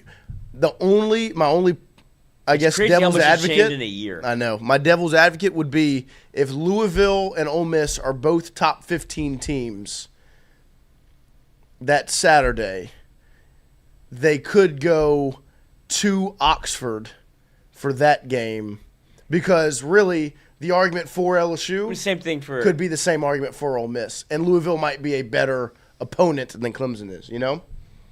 But I mean, yeah. But I agree with you. We can stir up. The storylines are not hard to find at all. I'm just there's Syracuse. It's hard. Oh, Ole Miss, Louisville's in Nashville. Oh, I can't do it then. It's not in Oxford. Too many people are going. And it could potentially be on Sunday. Yeah, the schedule is hard to figure out. We kind of did this flying blind, Stanford, TCU, and then we had, Georgia, Florida State. Like, no, that game's canceled. Yeah, it's Georgia, Tennessee State. Tennessee State. And then you have Alabama, East Carolina. There's Colorado at Georgia Tech. It's LSU Clemson. Like, run it back. Liberty at James Madison. Billy Napier starting his career there. I really do think that the selling point of what, because Dabo moves the needle, regardless if you like him or not. Well, yeah, of course, yeah. But he will be on the presser, on the trail, doing the Dabo, the hickory dickory dock. And it is like, it feels like a last gasp for him as a coach in college football, not just at Clemson. Like, he thinks pressure's on in Clemson, South Carolina. And they've added transfer portal players this year, but nobody of note, like nobody that makes a difference. They have a third-year quarterback that hasn't played, and you saw what they did with Cade Klubnik, right, who was supposed to be talented. I don't know if he's going to get drafted. I mean, their season very similar to the one we lived. Oh yeah, we won game were fighting the mirror. Besides LSU won game 1, they didn't. Right, like it kind of was almost a tipping point. Both sides. Like that game, it carried to me just as much weight. Yeah, you could have gotten rid of Brian Kelly week 1, right? As whether it was a playoff debate conversation or okay, both these teams really suck. Who's worse, though? That Clemson? Breathed 4 weeks of life into that season. It did. Oh, it breathed 4 weeks of life into me. Yeah, and it was sad to see you try to fight tooth and nail. Like, well, maybe you win this way. It's like, no. Well, I knew you were very optimistic. Well, it wasn't. I knew it wasn't sustainable. But the argument of you can't win like this, I was like, well, you kind of just did. So you can. It's just there's going to be teams that you probably won't. That's what Ole Miss was, and it was a wake-up call for everybody, I think. Which we knew it was. Yeah. We walked out of Clemson and said that'll be the one. Your wake-up call will be week 5. We pointed it out early because it was obvious. And the big wake-up call was 5 interceptions and you scored 20 points.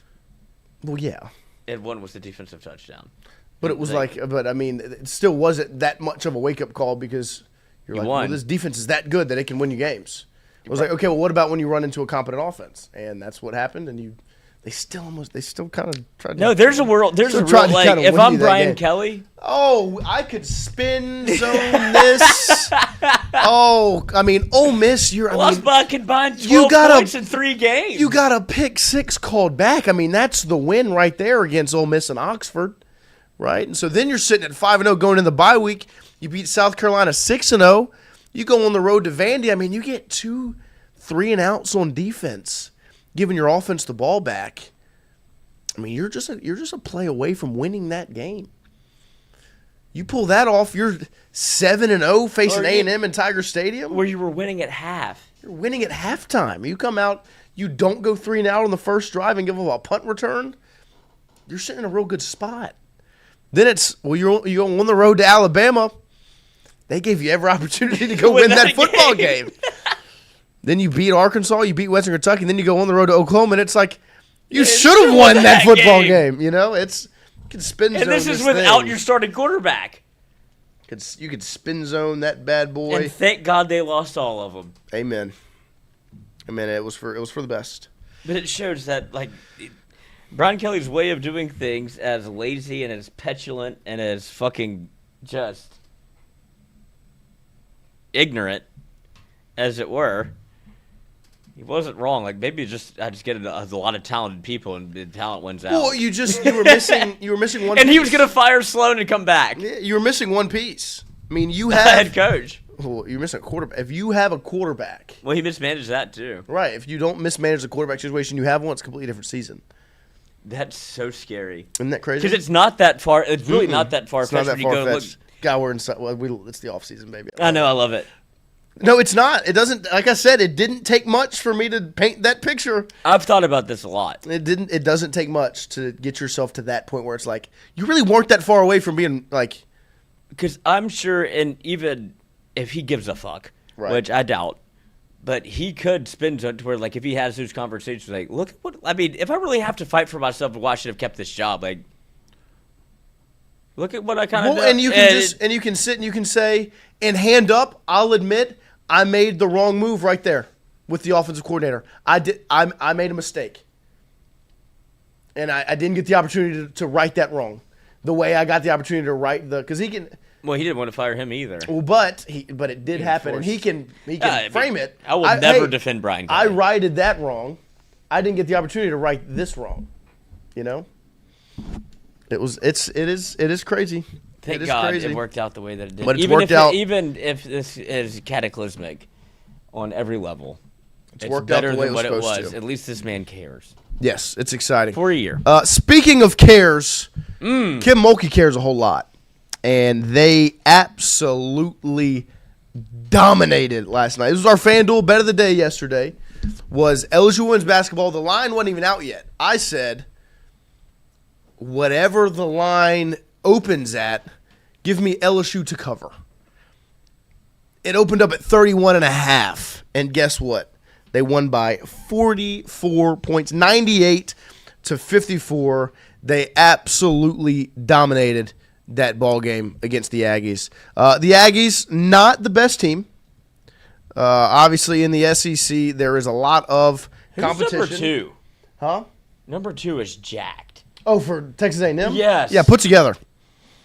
That's but it was a good win last night, obviously, because you can see them kind of getting in their rhythm, getting in the groove, right? Back-to-back ranked wins, and then it. Excuse me. There you go. I'm so tired. Get mad at it. I'm so tired of this It's cough. permanent. After back-to-back ranked wins, right? You have an A&M game that it's 8 p.m. tip. You could sleepwalk through it and win by 10. That was the level of competition you were playing. But instead, what'd they do? They got fired up for it. They got motivated, and they dominated from start to finish. Defensively, offensively. And the best part about it was a different cast of characters that scored you the points. Michaela Williams and Flau'jae Johnson combined for 10 points on 4 of 17 shooting. That's not good, but they did other things to help you win. Jada Richard scored you 11. Amaya Joyner scored you 11. Grace Knox, 19 points, 9 of 9 from the field. You've got off the bench, Kate Koval scored you 15, 5 of 8 from the field, 5 of 5 from the free throw line. MiLaysia Fulwiley led you with 23 points, 8 of 13 from the field, 3 of 6 from 3. She went 3 of 3 to start. Oh, yeah, it was. And this picture's hard. Yeah. Great pass. She's, so much fun to watch. Athlete. Best athlete on every court she walks on. And it shows up more on the defensive side. Yes, 100%. And I do want to say, credit for. We do need to give 20 claps. Oh. LSU women's basketball last night, 20 of 20 from the free throw line. They get to the line, right? We talk about with Schwartz. They get there. They want to get to the free throw line. And I tell you what, you're going to piss off a team when they foul you when every time you go there, you knock it down. 20 for 20, you got 4 for 4 from MiLaysia, 5 for 5 from Koval, 2 for 2 from Meg, Zakiya, Jada, 3 for 3 from Amaya, and then you had Flau'jae and Grace, both 1 for 1. 20 claps. Ready.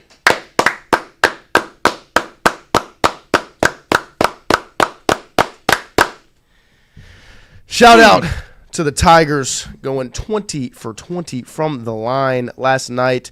Shot more threes than they usually do. They shot 22 of them. But that's because they got 73 shots up. So they were able to shoot 51 from inside the arc. Now, they did turn the ball over a good bit. But really, all in all, I mean, if you're going to compare the statistics, they turned A&M over 25 times. And like Schwartz told you, they want 17 and below. 17 is their line, so they didn't jump that. They turned A&M over 25 times. They stole the ball 14. So those are live ball turnovers. Dominated the glass 49-24. 20 offensive rebounds to 8. I mean, just a dominant victory last night. And it's a big deal because last night was a big night. Because what it did was it raised a handful of question marks about where the power in the SEC resides. Mm-hmm. While LSU is winning this game, it's coming on the tail end of Oklahoma, who LSU dominated on Sunday, taking it to South Carolina, winning in overtime. Leah Chavez started the game slow, showed up to close it out, and Oklahoma gets the win over the Gamecocks, who, like we've said, they are the class of the SEC and have been for a decade or more, right? That's the one team LSU has not been able to get over the hump against. Since Mulkey's been here, they have not been able to beat South Carolina. Here's the pass. Hey. Hands. And they fall last night. Great pass, Meg. They fall to Oklahoma in Norman, a game that LSU handled business on Sunday. And so it raises some questions about where the SEC sits. Texas, still very good. Oklahoma, still very good. South Carolina, still very good. LSU, still very good. As of right now, LSU is 2-0 in playing those teams. They've got South Carolina a little less than a month, who's coming off of a loss last night. So there's a real opportunity, and this is what we talked about with this team. That's why, shout out to FanDuel, we put in our future early on this team. I'm going to see where it sits right now, actually, via our friends over at the FanDuel Sportsbook. The future on LSU to win the Natty, plus 1,400, guys. Plus 14. You can get LSU baseball at probably plus 800 still. LSU women's basketball at plus 1,400. And if you remember, last time LSU women's basketball won the whole thing, baseball followed it up and said, you know what, we'll do this too. But Vandy's still a very good team in the SEC. They're undefeated at this point, as Kiffin's Burner says it in the chat right there. They're still very good teams.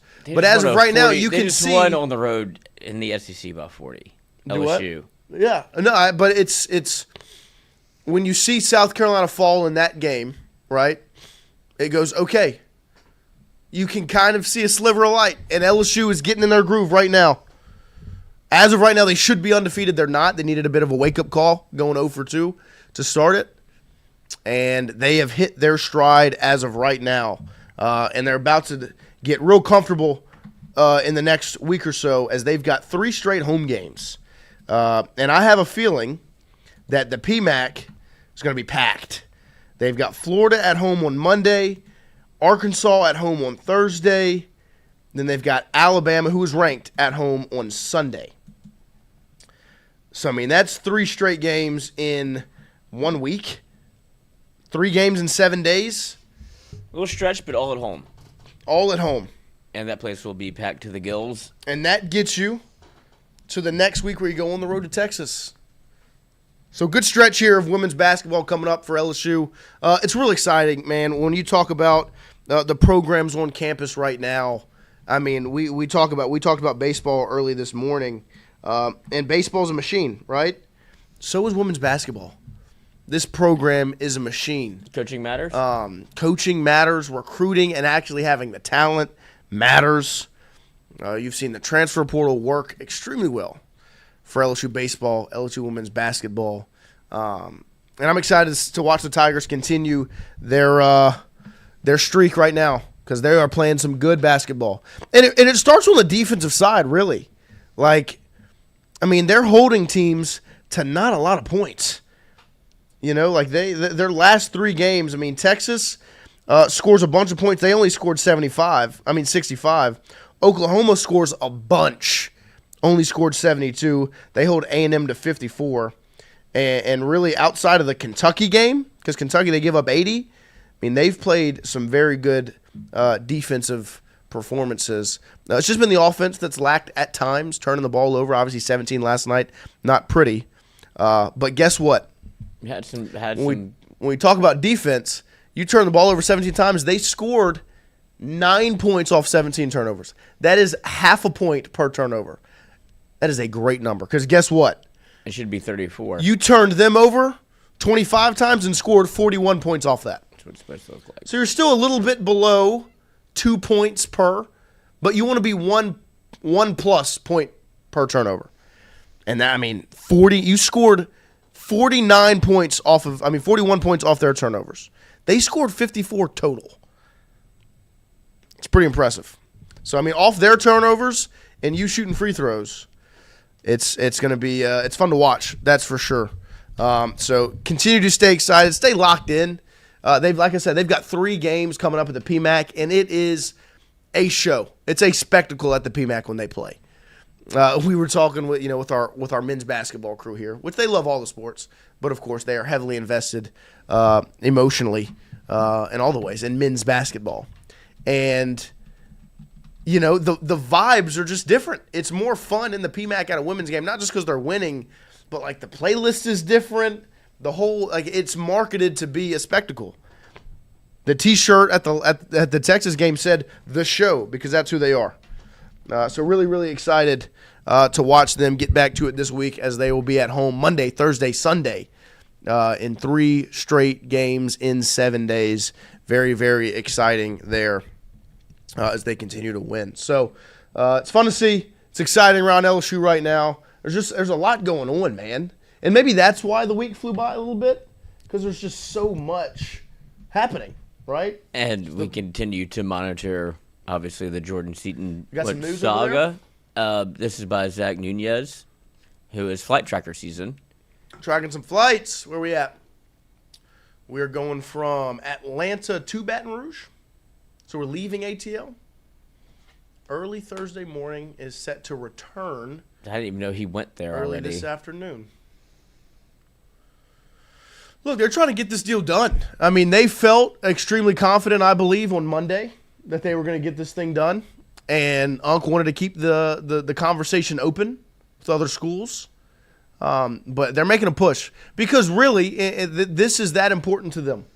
And when you look at it, it's not that hard to figure out why. Your quarterback's health is your biggest question mark and of the utmost importance to your season being successful. And a pretty important way to keep him healthy, a pretty key way to keep him going is to what? Just have his blind side figured out with maybe the best offensive lineman in the country. They're pushing, man. They want Jordan Seaton. It is not going to be. You will not go quietly in the night. It's not going to be because of lack of trying. That's what you've learned about LSU in this new era with Lane Kiffin. It is not going to be a lack of effort. And when it comes to money, for them to be in the conversation at this point, they've got it. Because what was the conversation before this? Hey, I mean, you can't compete with the Oregons. You can't compete with the Miami's, Texas Tech now. Like that. You're very much in the conversation. And that goes along with the Lane Kiffin discussion. It is the buy-in that he brings because it's exciting. And everything he does, like those pictures on social media, get important people excited, right? When they see Lane Kiffin and Easton Royal hanging out at Brother Martin, they're like, "Oh yeah, that's our coach working hard. Of course, I'm gonna double my monthly check this month. Bayou Tradition is gonna get more." Whatever the deal is, man, it's exciting. That's for sure. We'll obviously continue to watch the Seaton Saga, and if something breaks over the weekend, we'll do what we can to get back here before the ice storm. Monday's show potentially could be a home show. We might be doing it from Zoom. See what the roads look like. Make sure you and yours stay safe during the ice. Keep your faucets dripping. Gonna make sure you don't have a little pipe burst. Mm-hmm. Make sure you stay safe. That was an all-time moment. Yeah. So we'll definitely keep you up to date on what the show's gonna look like on Monday. And like we said, if something pops over the weekend, we'll see if we can slide back in here, hop on the microphone, and discuss what that could mean for the Tigers. Until then, you still have opportunities to go catch LSU baseball. That's for sure. You go Caraway. Stirrups season. Look at that unit.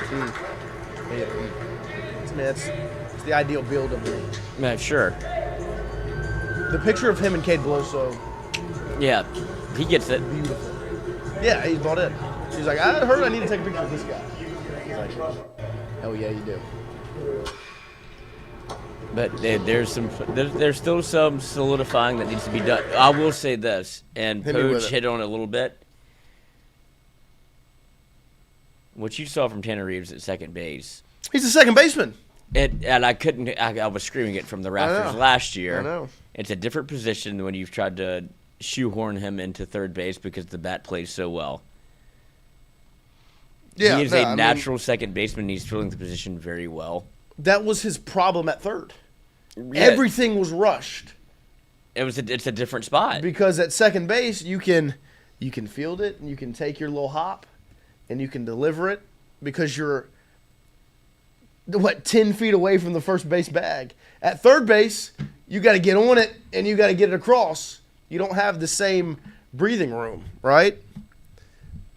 And I remember, what was it? Was it Tennessee that made a swap of infielders? They put a third baseman at second, and he made an error because he fields one, and he threw it before the first baseman was to the bag. I was like, at second base, the timing's a little bit different, bud. Mm-hmm. And so that's what you're seeing with Reeves. He's a natural second baseman. And that's just who he is.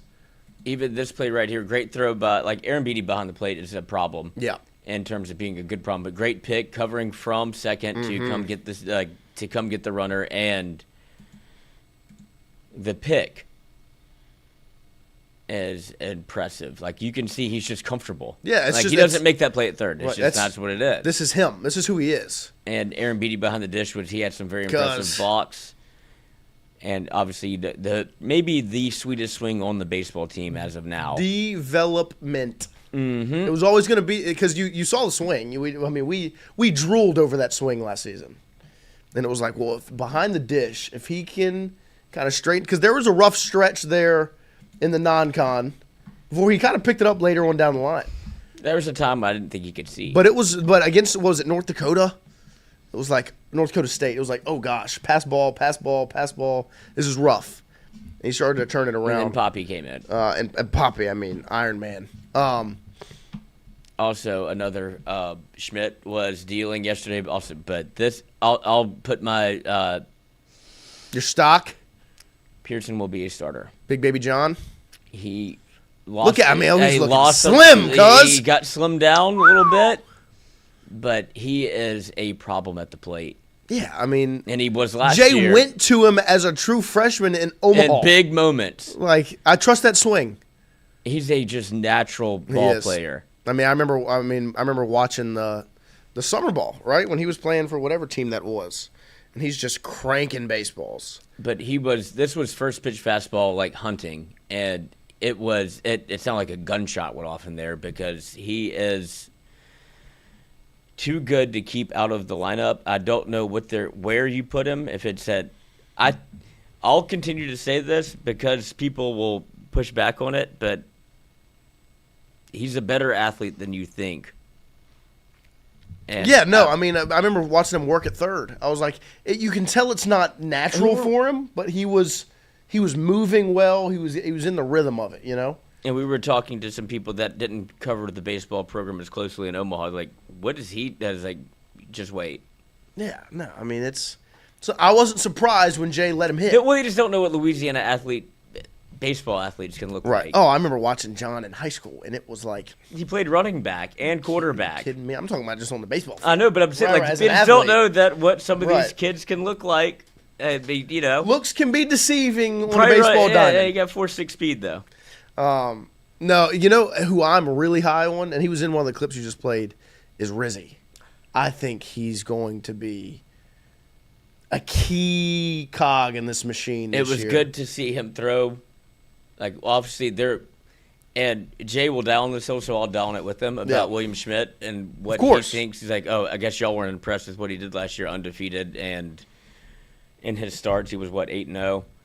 I know he came in some moments where it may have felt too big for him, but he has all the hype in the world, so I get it. Also, Kason Evans, first team all dug out because he doesn't have to do anything right now. Yeah. And he knows that. He was in the hoodie, and they're doing fake air. They've got that part. They've got that part figured out. That part is down. Yeah, and that comes from 07. Yeah, no, it starts there. Yes. And it's him. It's because that's what from the outfield. You've got Jake. You've got Gavin. You've just got because Gavin, to me, what really stood out to me about him last season was he had every reason to get in his head and out of it with the injury back and forth, and just wasn't able to. He's got 8 now. He can't play. right? But he was I just closed out a College World Series where I said I'm about to drop the fucking hammer. Like, he plays with everything that you want an LSU baseball player to play with. And it's junior year. He got the number, right? I'm looking at it right there where it started. And the injury back and forth and just he never got – but still, in Omaha, he's carrying the boombox. He's got the energy. He's got the vibes. And him and Jake Brown give me the utmost confidence in the mindset of this team, more so than Jay Johnson already does. Not going to let it fail. Yes. And Eddie Yaman's right there. Of course. He and that's the impressive one to me is because he redshirted. Gavin and Jake have been here, right? They were recruited out of high school, the whole thing. Like, Eddie has stepped in and been just glue guy. He's just let it all happen. You know what I mean? Like, it's all so natural. And that's a testament to the leadership because it is not easy to walk into a place where I was just playing. Right. And so I'm coming to LSU. I expect to compete for a spot. No, you're going to redshirt the entire year. Nobody ever even talked about you. But you're like, place pretty sweet. Like, it's a pretty good gig, even if I'm just carrying the aux for the boom box. Like, this is the thing that I'll always point to, and it's different in different sports. But baseball, having that camaraderie and chemistry is of the utmost importance. Right. There's a reason that you have guys on teams that don't make sense, but they're there for a reason. Well, because in baseball more than any other sport, you're around each other a lot. That and the mental toll that sport can take.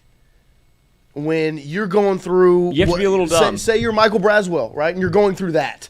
Like, that's a tough place to be in. But guess what? You've got all these guys around you. You've got your coach. The whole thing. Like, it is a sport like no other where you're told you're going to lose a midweek game to a team that doesn't have anybody that should even be on the diamond with you, right? And you've got to – it's impressive, man. Sabrion Green, $5 Super Chat, 5 claps. Ready. Way too early lineup predictions or for the season, who's in the batting order – and can I be a mod? We can make that happen, Sabrion. Lineup predictions. I don't know the order of the lineup, so I'm not going to get too into that because that's Jay's expertise. But I have my thoughts on who I think is going to be at each position in the field. I do believe Kason Evans will be your Friday night guy. At the start. Kate Aaron Beatty will be behind the dish. Your outfield, set in stone. From left to right, Staney, DC, JB. Obviously, shortstop, set in stone. Yep. In Stephen Milam. Despite the national media's best efforts. Unbelievable. You've got Reeves at second. This is his middle infield buddy. Third base, I'm going Caraway. And first base, I'm going York. Those are some spots where there's going to be, I think, the majority of the rotation, right? Because you've got Dardar, who can play second, first, third, DH. You've got Pearson, who can be first, third, DH.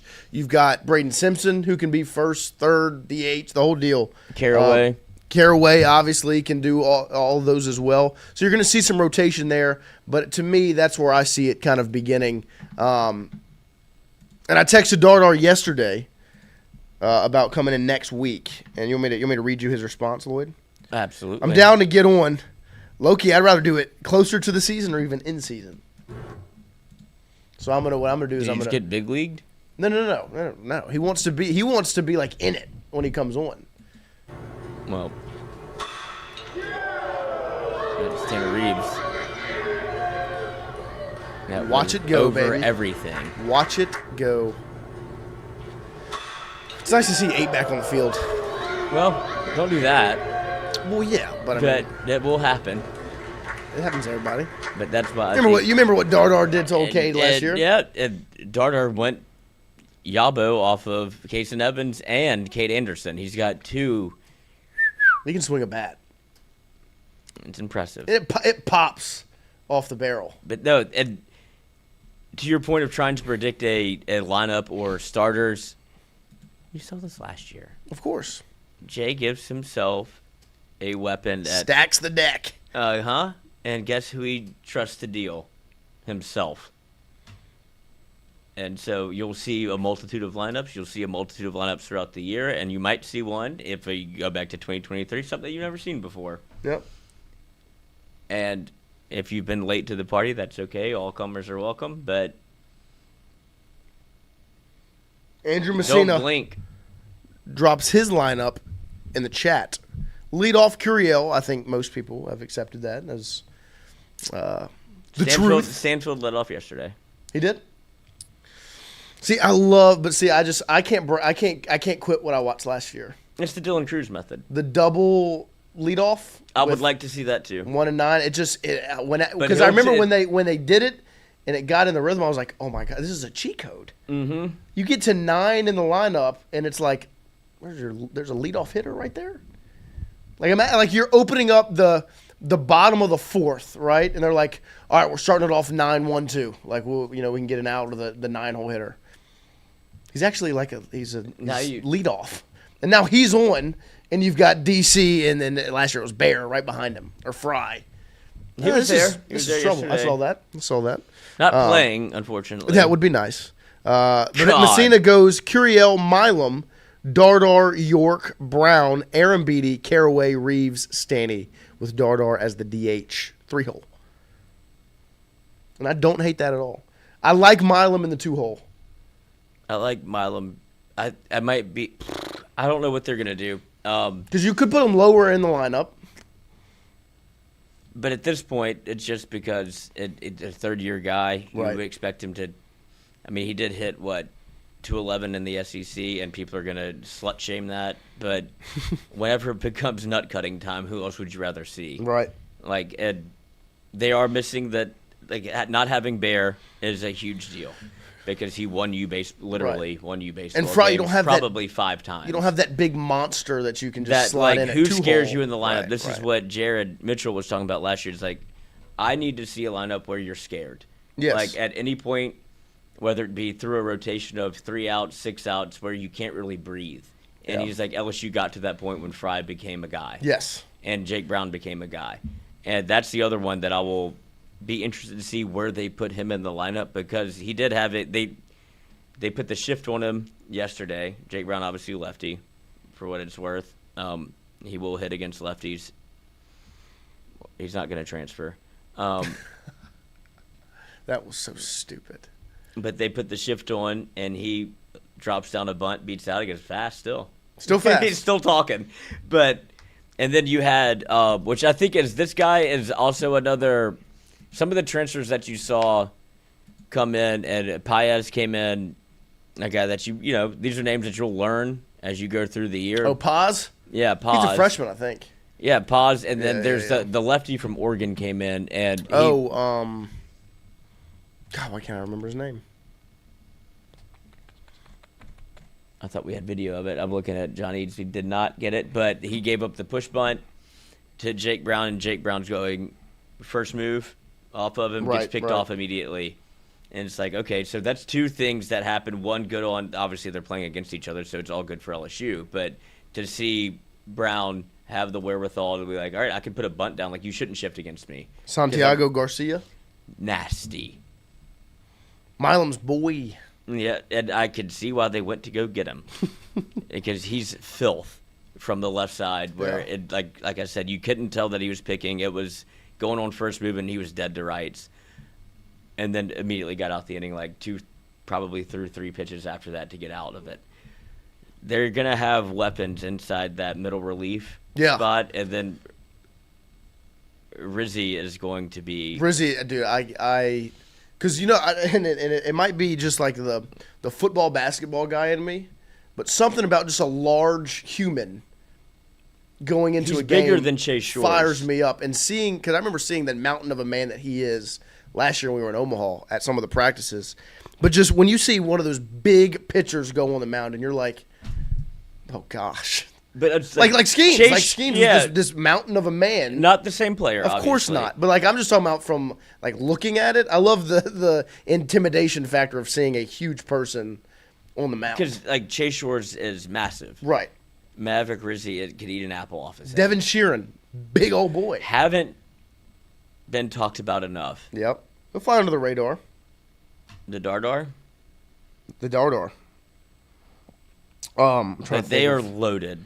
Yeah, that's why even with a bullpen and a pitching staff that you feel confident in, right? Because when you looked at you could ride out a a weekend rotation with returners, right? Evans, Williams, Schmidt. Like you could go, okay, well, there's your three. You've got three starters. You don't even have to go in the portal to get one. But you go stack the deck and you bring in all this talent in that bullpen, man. And there's no such thing as too much talent, especially when you've got the intelligence of Jay Johnson at the helm of it, you know? And the ability for Nate Yeske to develop. That's what I'm excited to see. Because we've witnessed it, right? When Cade spent years with Yeske, he developed, and he went from midweek guy, you can see the flashes, to he's the best pitcher in America, and that's where the conversation around our boy, that's where the Willie Schmidt conversation resides. Monster. No good. Is that Simpson? 10? Yep. I'm getting him down. 44 is Caraway. Yeah, Coop can induce a ground ball. They got And that guy, I mean. sex. Safe. They got speed. John. They got Move it. I told you. 4-6, you said? But yes, it does feel unfortunate because I know it's not right to do. But a lot of this will hinge on where William Schmidt falls into this rotation, whether it be a starting pitcher or out of a Case and Evans role coming out of the pen. Right. But he will have to make You got to take a jump. I don't make like the Cade Anderson leap is not something that happens often, but they are putting him in situations to where it feels like he's definitely going to be given the opportunity a lot. Yeah, and that's also why you go out and you get like the guy from Kansas. Yeah, more, I trust it's that starting part. experience, and I think the bullpen once again. Sheeran could be a starter. Yeah, I think the guys they Cowan is back. Pitching, it's hard not to be confident just in that aspect. The lineup thing is going to be a tinker situation where they move it around, they figure out guys, certain games, the whole thing. It's going to look different here and there. But the arms, I'm excited for what they have pitching-wise. So. You now have wholly a Jay Johnson program. Yes, 100%. He is building it the way he wants and the way he likes, and it is he knows how to coach it. He knows what he's doing. That's where the confidence lies right there. And we'll make sure next week we'll get John Eads in here in studio to talk some baseball. We'll make sure to get you ready for the season. I'm sure Mikey will pick up Mikey Mondays once again once baseball gets here. If we can, I'd love for him to do Mic'd Up. Yeah, that'd be great too. Jason Armstrong, our guy from Inside LSU Baseball, obviously did an excellent job talking with us during Omaha and throughout the offseason. We'll do it all. At one point, we were a baseball show. Remember that? Show. Not too long ago. I know, but remember when I was like, God, the numbers for baseball are great. They're dropping off for football. What's happening? We were all in. I'm ready to be all in again. But we're going to close out this morning. We're going to go 13 for 13, get out of here, close out the week as we continue to still sit and wait on Mr. Jordan Seaton. Don't hold your breath, though. No. We're Don't hold your operating breath. on his timeline. And the best way to operate is assume that you're not going to get him. So if you do, you get excited. And if you don't, what are you, low expectations, hard to be disappointed. That's right. You know how it goes, huh? Yeah, whenever you think you're getting an Xbox for Christmas, just don't think you are until you get an Xbox game with no Xbox. And then your life has changed. Yep. Or maybe TJ Yeldon will get tackled.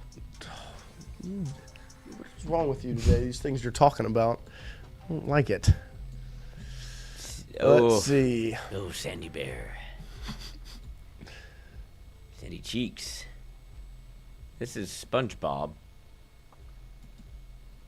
Things. Let's just wait. Right there. Rivers. Sure. Nurse. Cheeks. Who would They play be the Forum. This would be the. These are coaches. The Garden. Nick Nurse, Doc Rivers, Mo Cheeks. I would assume Brown. Doc Brown. Raleigh Fingers.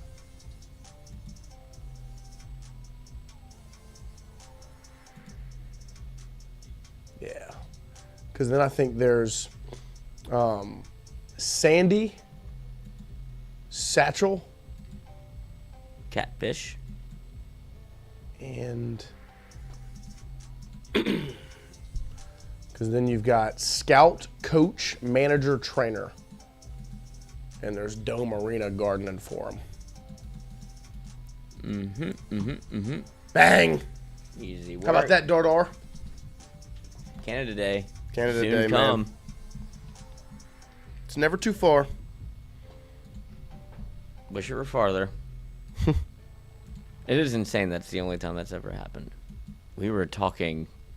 We're like, oh, I mean, we've got... Oh, it's easy. It's fun. Mr. Columbia over here. Yeah. Yeah, oh, yeah. Well, you finally got a smart person on the show. Fail. Wow. That's Amber Heard. And then... Machine Gun Kelly? No, I think it's the guy from Imagine Dragons, but I can't really tell. Let's see when it pops up on my computer. I don't know who the man is. The hair. He's really throwing me for a loop. I recognize that face from the court case, from the trial. The poop in the bed. Who is he? Who's this gentleman with the hoodie Chris on? Martin. That is the lead singer Of of Imagine Imagine Dragons. Dragons. Another beat that Lil Wayne stole and perfected. The Seahawks wide receiver had the game-winning touchdown catch in overtime of the 2014-15 NFC Championship against the Packers. Lady had a crazy catch from the Super Bowl loss. Is this Golden Tate? Is it Jermaine? Is it Curse? Doug Baldwin. Doug Baldwin? I feel like it was Curse. It's like Kearse. Jermaine Curse. Not Javon Curse, the freak. Yeah. In his final season, Josh Beckett threw a no-hitter for this NL team in 2014.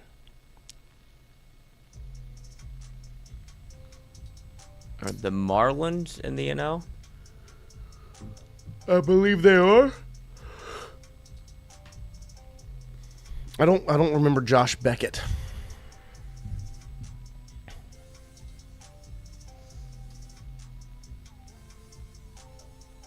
Ah. The Dodgies? Who is impressive? Josh Baggett. College basketball here. This is you. Leonard Hamilton was the head coach of this ACC school. Fonz. What'd Fonz say? Imagine Dragons. Yeah. I thought it whenever I said it too. I was going to say it.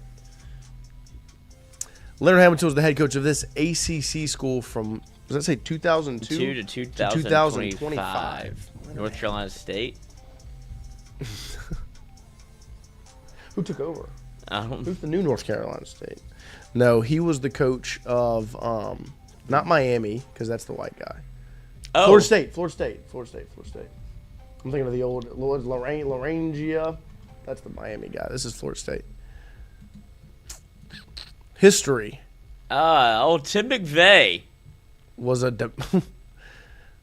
okay, known for masterminding and perpetrating a 96 bombing in this U.S. city with over 500,000 people.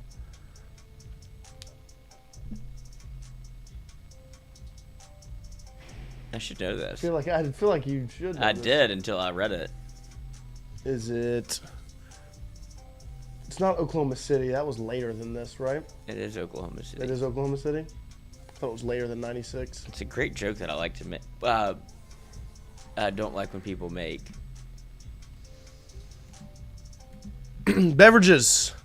It was, I mean, Oh, Lloyd. This is, Guz. Svedka. If there's not a honey hole in the world, Yeah. brother. Oh! Are you kidding me? Huh. See? I'm reformed. 2026. Damn it. New me. What was the question? Absolute. Yeah, no, my guess is better. Starring you to go bar for bar. police drama from Southland. Police drama Southland ran on NBC for one season, and then was on this cable channel from 2010 to 2013. CW? I have no idea. I've never seen or even heard of Southland. Absolute TNT.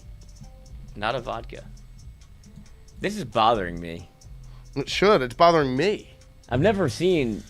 Elix. I've bought the worst in the world. Huh. Well, this is more elevated, so maybe that's why. Maybe it's above your palate. Yeah. It's out of your realm.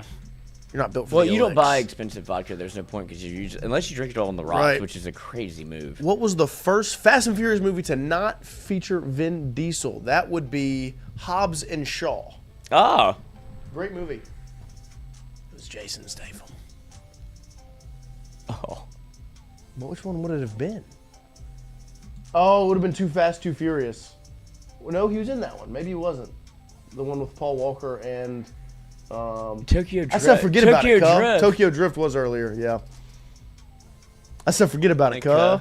cuz. It's my favorite clip ever. I said forget about it, cuz. When you see it out of context, Dude, it's crazy. It's the funniest. Paul Walker also a pedophile. I said forget about it, cuz. Yeah, I'm sure he did. Well, yeah, maybe he wasn't driving that car. Featuring Halsey, this song from the Chainsmokers was in the top 10 of the end of the year Billboard Hot 100 of 2016 and 2017. Oh, You and I was her and G-Eazy.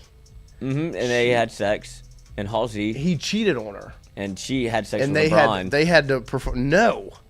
I said forget about it, cuz. Cuh. They had to perform the song like after she found out he cheated. I remember it went viral. They were both on stage together. Remember? Like she found Yeah, out. yeah, during. Rough. And she was like singing. And she was like, Looking at him. it was like, oof, yeesh, There's dog house. never mind.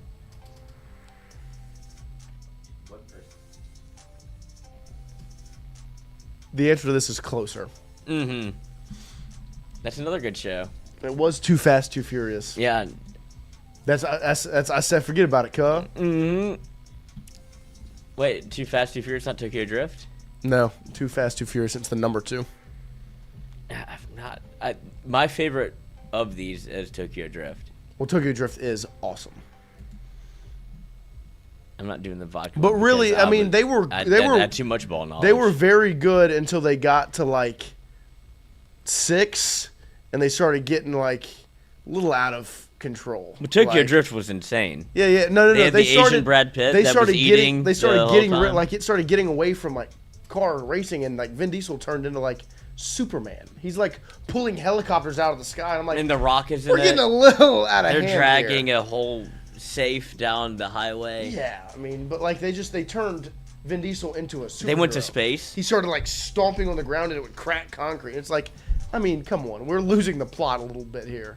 But I'm still gonna buy the ticket and go see it. A whole lot of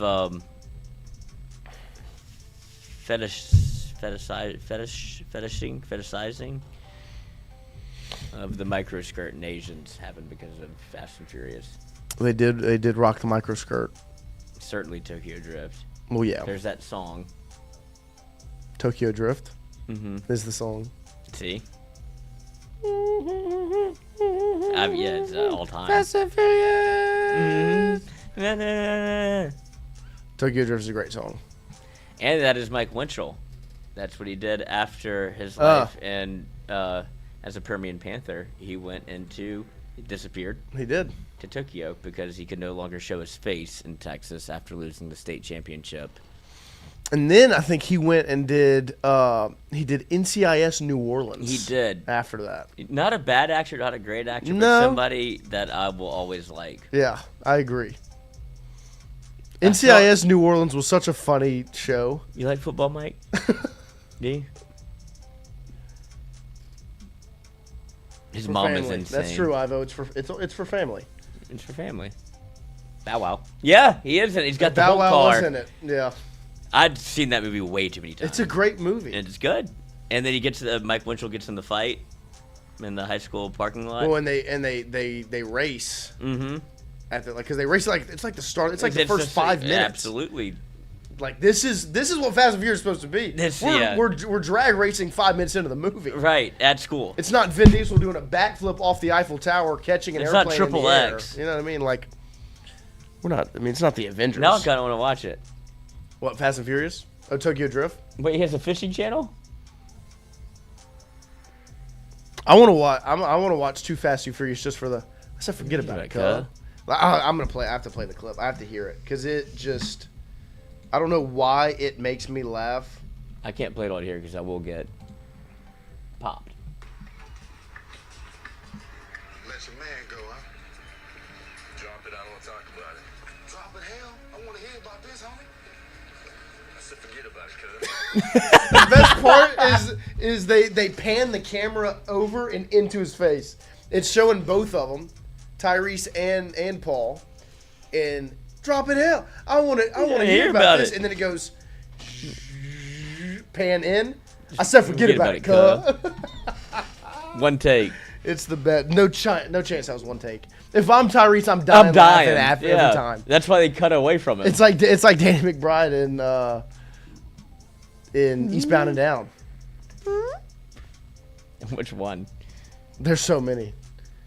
Oh, I like your burrito. Oh, I'm going to cut off your burrito. I mean, You want me to? This American? I mean, you can later. Trying to get money. I just want the money. I mean, do whatever you want. What? All right, let's get out of here. Have a great weekend. Maybe mic'd up today from 1 to 3. Oh, that's true, Hunter Hall. Amen there. We'll see you guys next week. Gator needs his gat. She was also his wife, Will Ferrell's wife, and the other guys. Gator needs his gat. Whose baby is that? Whose baby is that? Gators better be wearing jimmies. Better be using jimmies. Freaking Will Ferrell on that is I'm so hilarious. sorry. I told her I'd company over. She didn't get dressed. She looks disgusting. Disgusting. And Mark Wahlberg's like, huh? What? Can't Gator relate. needs his gat. All right, we'll see you guys. Have a great weekend. Stay warm. Stay frosty. We'll see you on Monday. But don't do that.